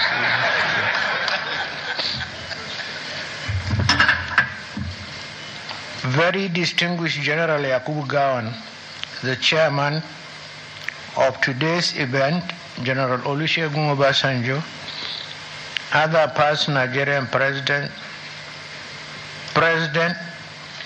my brothers, General Abdusalami Abubakar and Dr. Goodluck Ebele Jonathan, and the representative of General Muhammadu Buhari, my brother and statesman Nana Akufo-Addo, immediate past president of the Republic of Ghana, former Nigerian presidents, vice presidents, Alhaji Atiku Abubakar, Alhaji Namadi Ambo, and Professor Yemi Osinbajo,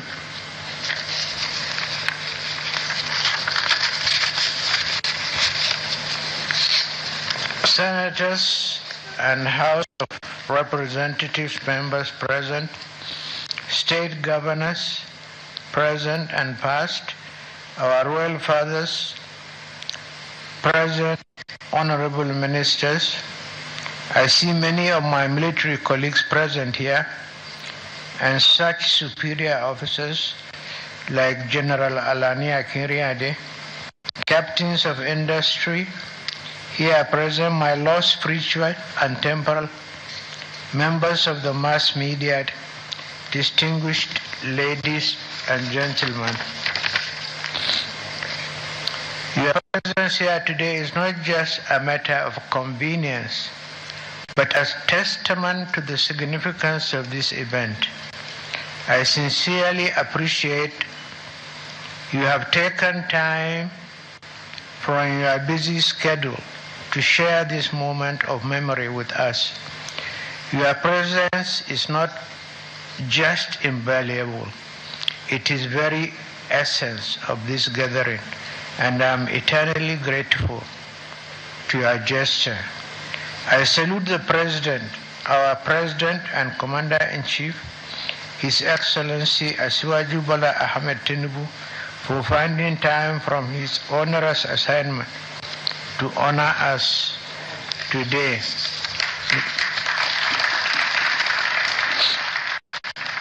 Mr. President, you are able to attend this event today means a lot to me personally. As you know only too well, you have my blessings, prayers, and goodwill in your arduous task of moving our country forward. To all our former presidents and heads of state, your enduring impact on our nation and your legacy is not just a testament to your dedication and service, it is a beacon of hope for our future. I am deeply grateful for your contributions and presence in particular. I cannot sufficiently thank my brother, His Excellency Nana Akufo-Addo,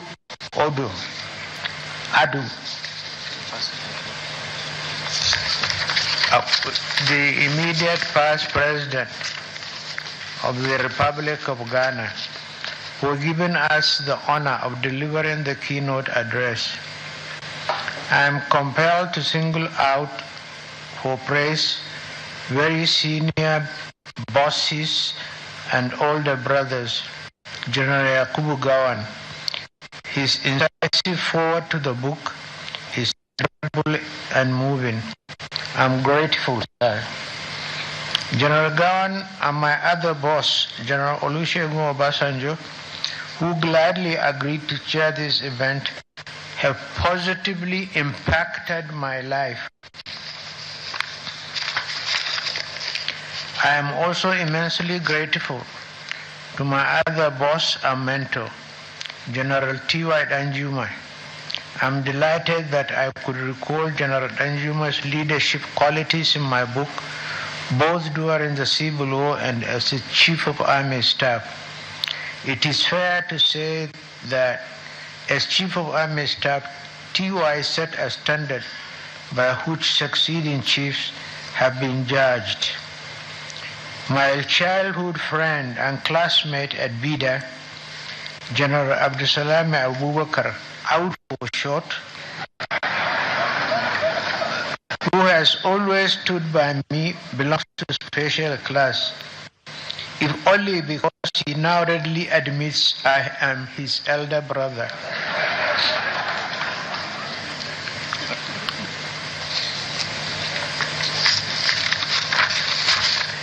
I also thank my boss and our immediate past president and colleague, General Muhammad Buhari, who sent a lovely note a few days ago apologizing for his inability to be with us.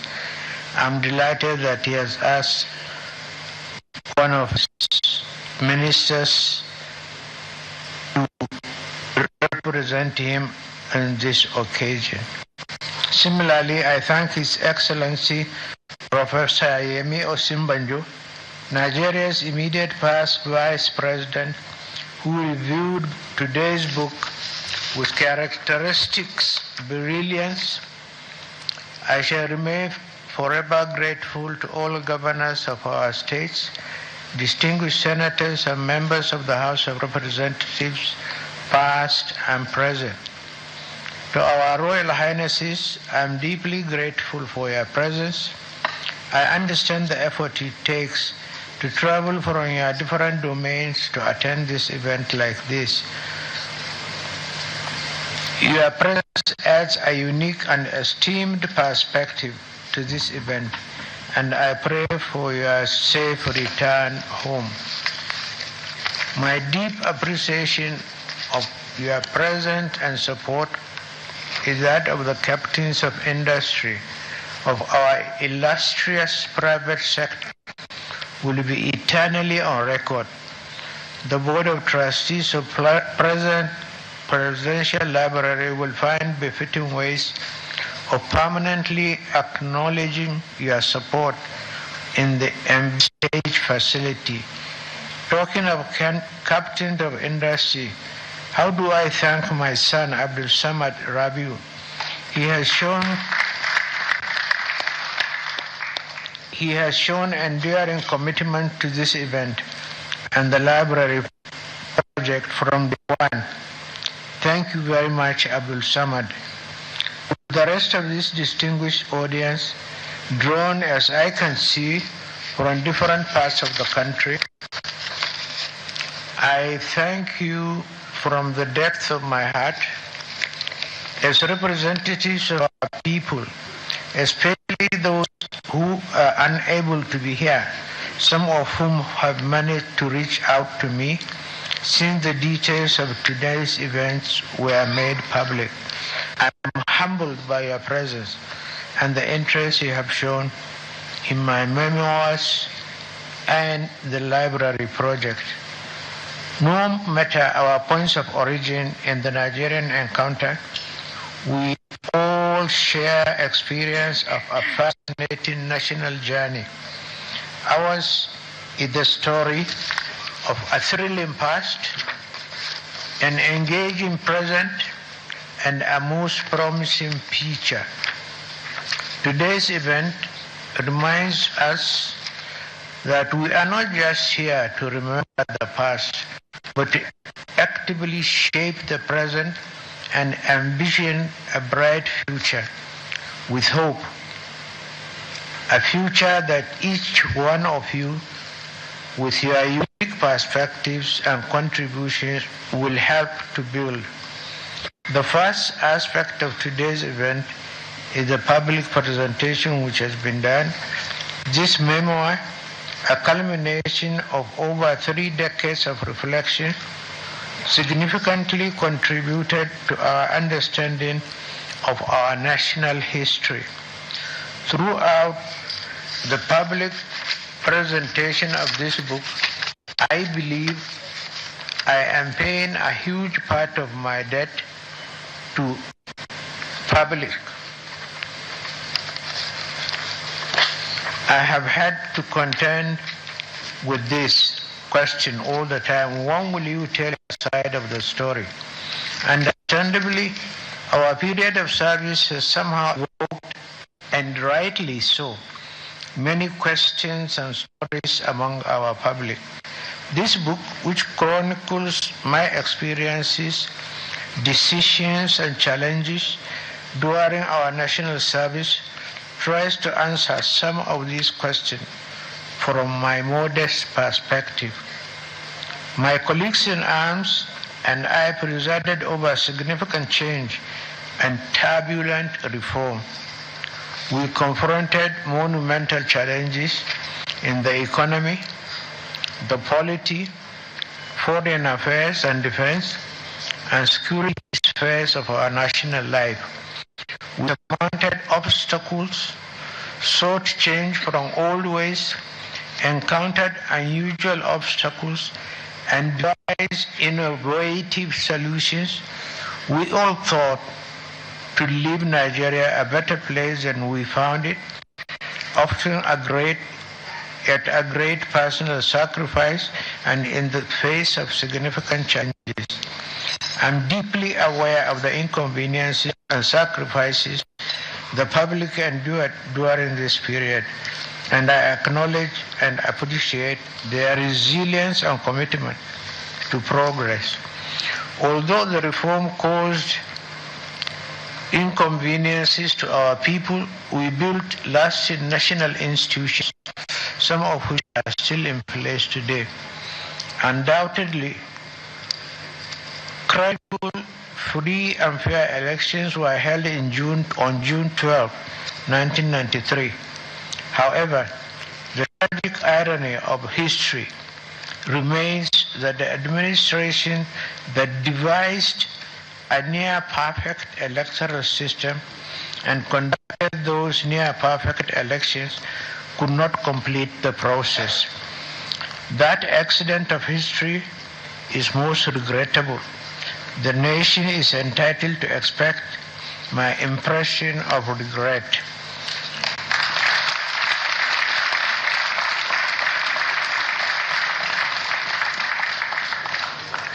As the leader of the military administration, I accept full responsibility for all decisions taken under my watch.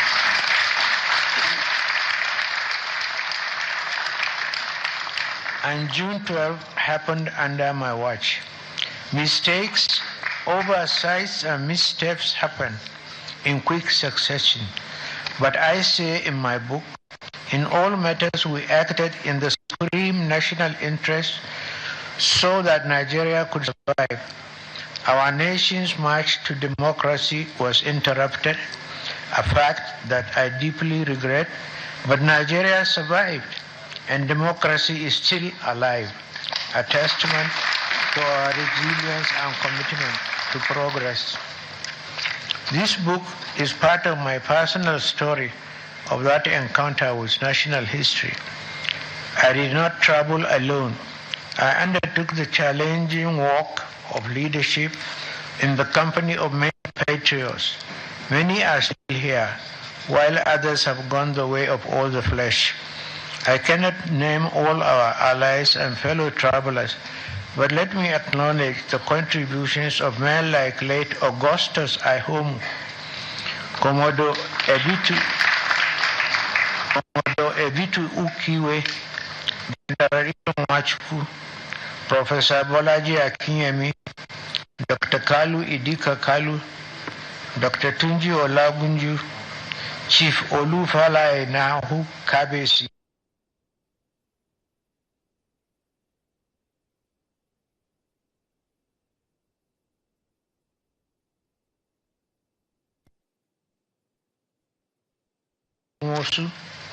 the late Professor Amo Mori, the late Professor Gurian Ezekwe, the late Professor Tam David West, the late Professor Babatunde Papumwa, the late Professor Walikoe Ramson Kuti, the late Dr. Shatima Mustafa, the late Alhaji Bunu Sharif Musa, the late Rear Admiral Patrick Koshoni, Lieutenant Alani Akinyade, General Ali Gusau, General Haliru Akilu, the former Senate President Brigadier David Mack, Brigadier General Tunde Ogweha, Colonel Abubakar Nengiwa Umar, the late UK Bello, the late General Nuhu Gomaji, Colonel Sambo Desuki, and a whole list of prominent colleagues and friends of all of them, fellow travelers in the challenging work of leadership. The second aspect of today's event is establishing the Fitty Library, which I consider a tribute to history and a contribution to the world of knowledge and leadership. In this regard, I thank my friend and family member, our former Vice President, Namadi Sambo, who created a unique architectural design for the Presidential Library on my 80th birthday. I'm getting to 84. As you can see from the program details, it is an outstanding design. Thank you, Mr. Vice President. As leaders, our activities belong to history in the form of written records. These records will serve as evidence in chief for posterity long after we have gone. The proposed Presidential Library, which will house these records, would be a lasting tribute to our period of national service and a resource for future leaders and scholars to learn from our experience and decisions. As I understand it, members of the library board have in mind is a library as not a museum where treasured historical documents and books are left to dust. The plan is more of an interactive center for lively exchange among people of different backgrounds and generations. Once again, I sincerely appreciate and ensure your presence at this gathering. Your participation and the conversation following this event will undoubtedly contribute to better Nigeria. I'm grateful for your support and look forward to our shared journey towards brighter future. The task of recovering memory can never be easy. As I said in my acknowledgement pages in the book, apart from my publishers, Messrs. Bookcraft, headed by Mr. Bonkole Olaebi, in writing this book, I acquired debts of gratitude to several other persons that deserve mention. Dr. Yemi Ogumbi, otherwise Dr. Activity,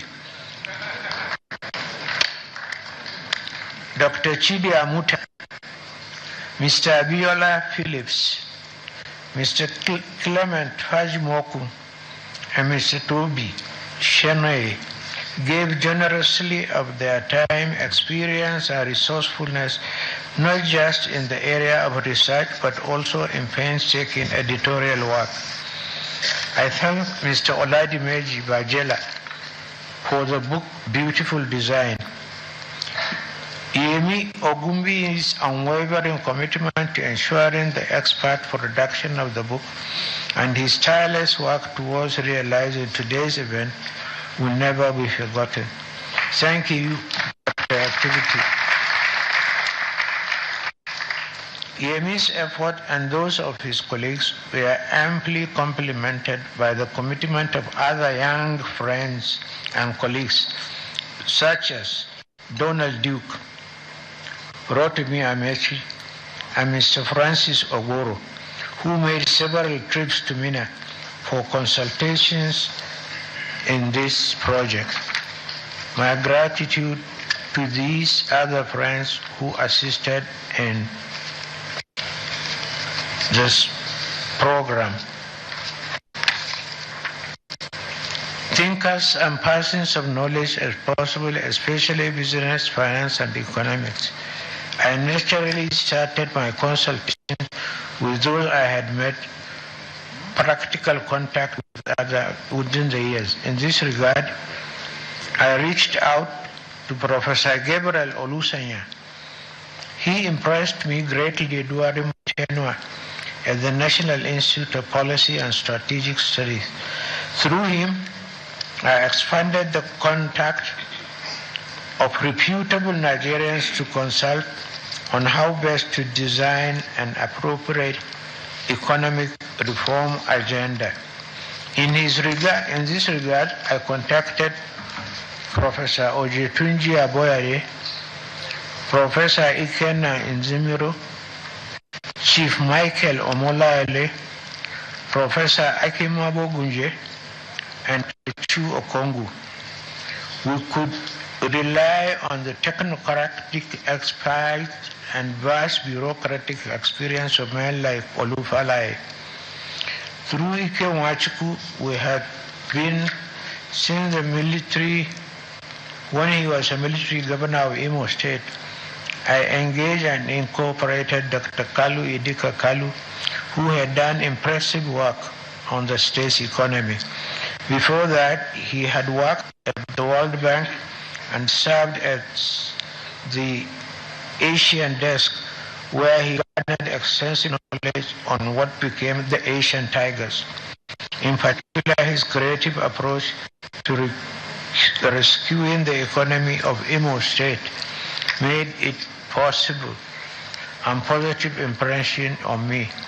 Under the famed Imo formula, he excited me and I brought him to the federal level to help us with the economics of spending only what you have. Such prudent management and economic realism was what, in my view, our desperate economic situation required. What I found exciting respected each other, with each one of you consulted and brought about on board. He had a string of other colleagues with similar experience to bring along. In little or no time, we had a virtual faculty of people with extensive ideas, vast experience, and diverse background. We interacted through series of dialogues and consultations in very enlightening sessions.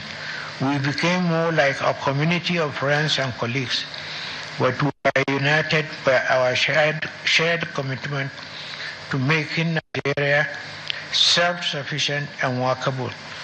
We had endless brainstorming sessions on different aspects of national life, especially the economy.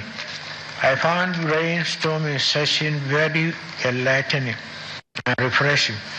People brought their vast experiences to bear in the problems that face us then.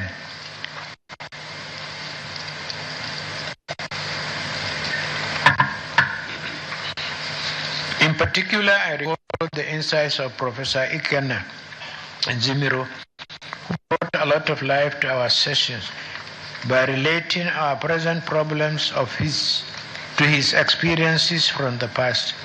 He would, for instance, ask me jovially, "Mr. President, how old are you?" And I told him one day that I was born in 1941. So he looked at me and laughed and said, "I was an activist in the Zikist National Vanguard when you were born."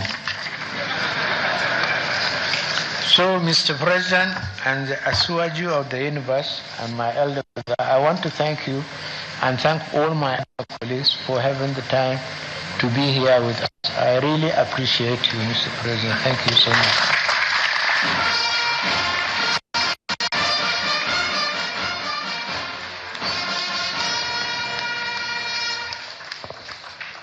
Mr. President, distinguished ladies and gentlemen, we thank very much President Ibrahim Babangida for that wonderful speech. At this moment, it's my great pleasure, a great privilege on behalf of all of you who have been a very patient audience to invite our very patient President, Bola Ahmed GCFR, to come and make his speech.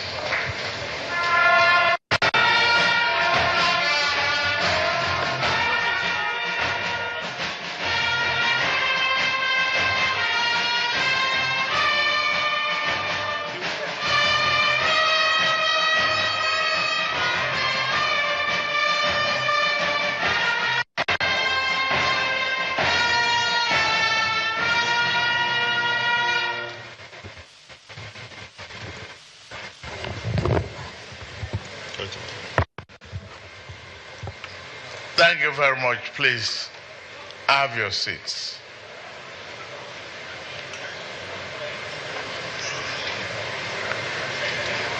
Do I start from the celebrant?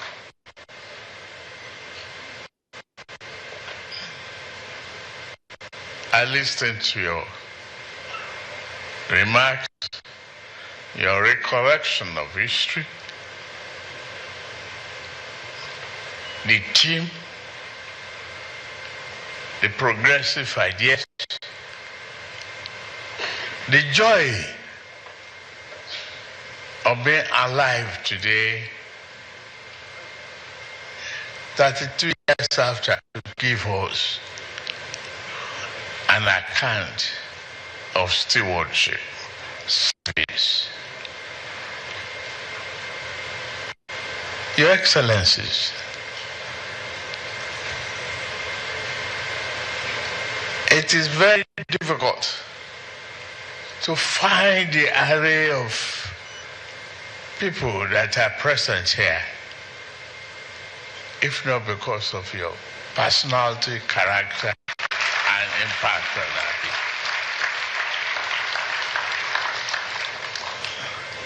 people. Nana Akufo-Addo, thank you for that keynote remarks and your contribution and ECOWAS commitment to African sovereignty. To Brother Kroma, well, I met you before I became a president, and I've interacted with you. Fate has brought us together again, knowing you are close to our family. Thank all of you. To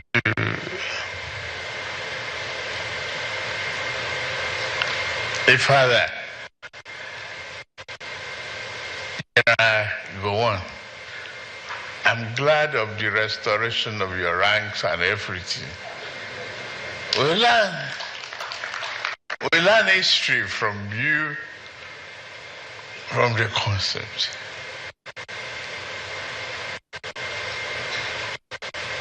Thank you for who you are and your commitment to nation building. Thank you. To former President Goodluck Ebele Jonathan, we always, interact. Sometimes we argue about the future of this country. We find our leaders.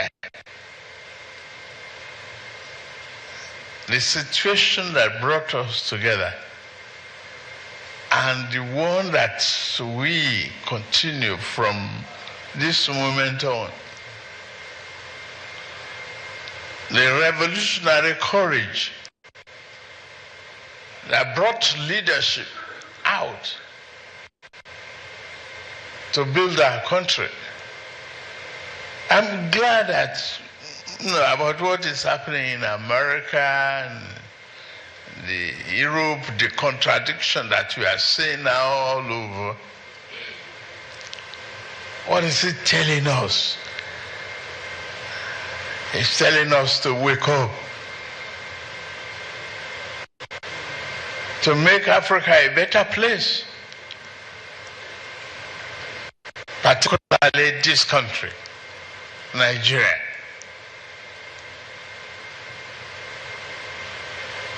I've seen so much of responsibility and the need to take some decisions on behalf of this country. I want to thank all of you for your mandate, your patience, your perseverance. Whatever might have happened, the hallmark of the truth from our dear leader, father, uncle, General Ibrahim Babangida. Without you, people like me, I won't be in politics.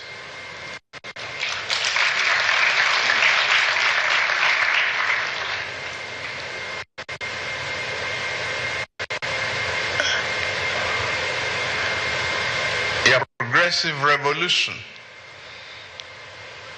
to say that you want young, brilliant people in politics, how we change them back?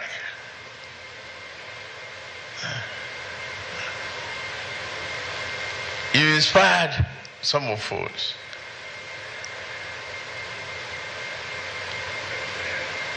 And when you look at the programs, some of the bankers and many of us that were here today about this library, about the project, it's all the happiness of a visionary Babangida. Thank you for what you are. It's not just an ordinary day for Nigeria. The book I've not read, I've taken my copy, and I will read it. One thing I cannot forget,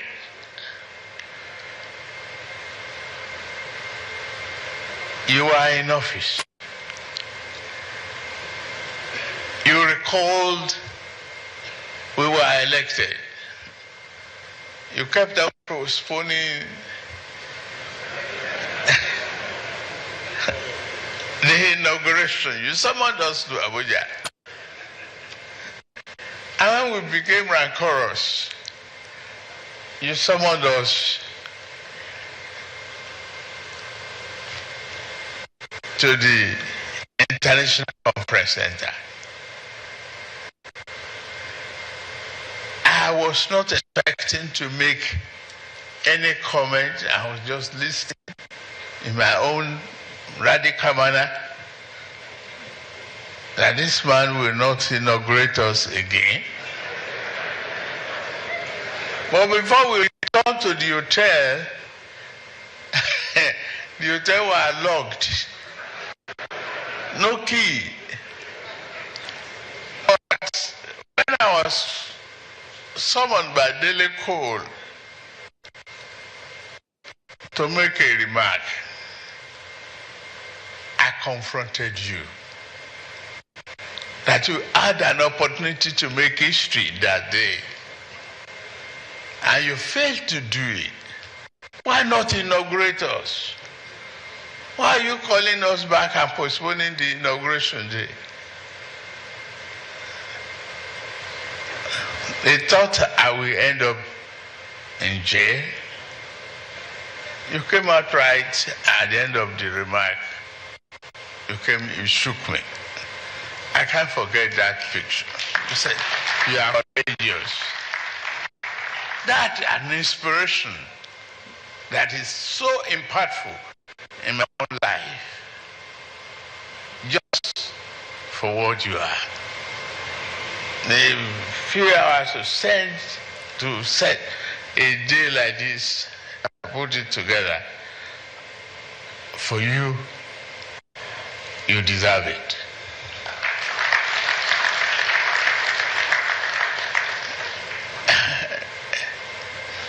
So many of the bankers, when we came to you,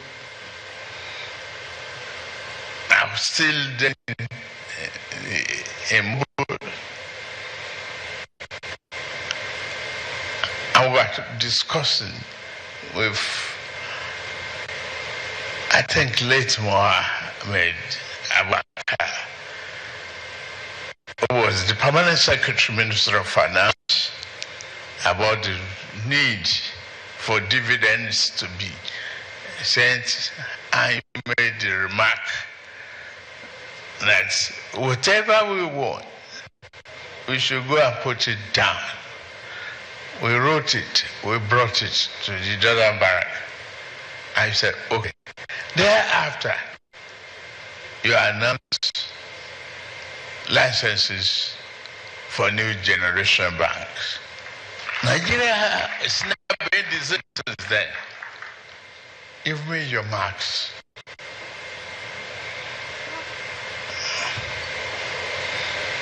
I'm glad of the revelation on the June 12th.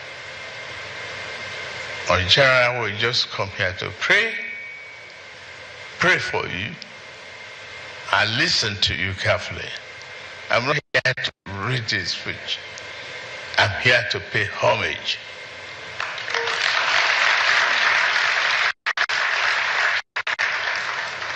And I say thank you for everything, for who you are, what you are, and what you have contributed to the history of this great country.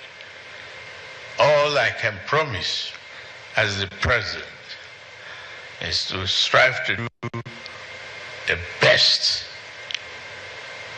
put the best forward, take decisions, no matter how difficult here, it's in the interest of the country. You have done so. You have laid the example. Thank you very much. Thank you very much, Mr. President. The national anthem.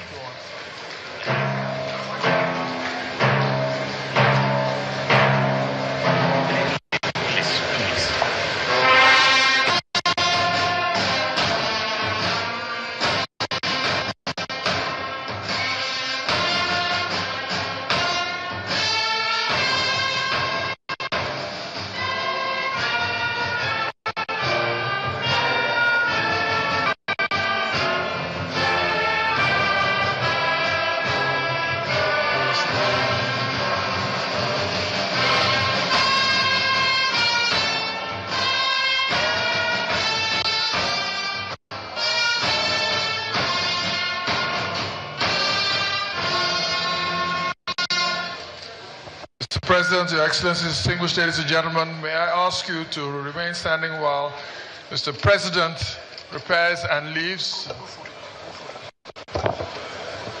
And the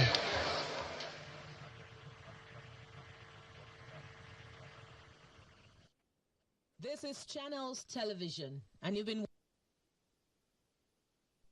This is Channels Television, and you've been watching our live broadcast of the book launch of a former military head of state, General Ibrahim Babangida, taking place at the Transcorp Hotel in Abuja.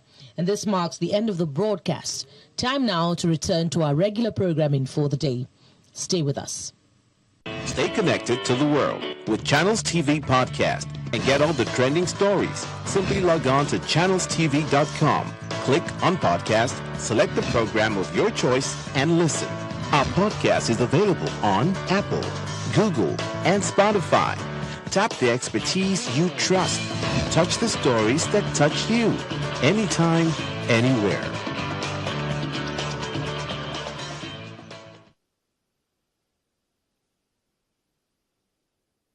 How to move goods from farm to to the market, onto to our kitchens, right? Those issues have been there, and those are not things for the central bank to handle. They are a monetary authority. So the fiscal guys are the ones that need to then work on some of those details to ensure that we are not just only relying on road transportation, that we also start to build in railways and all that ensures that food products are moved from maybe from the parts where they are being produced right to the areas where they are being consumed. So those things are what I believe they need to do, going forward. And it's not something that is for the central bank to do. They need the fiscal authorities to also come to the party. All right, Dr. Bam, for parting words. Now, what do you see by this May 19th and 20th? What do you see by then? Once again, I'm excited. It's been a while since I've listened to an NPC meeting and left, excited about the potential opportunities that can come out of it. So what do I see? I'm hoping that the investments that they've made in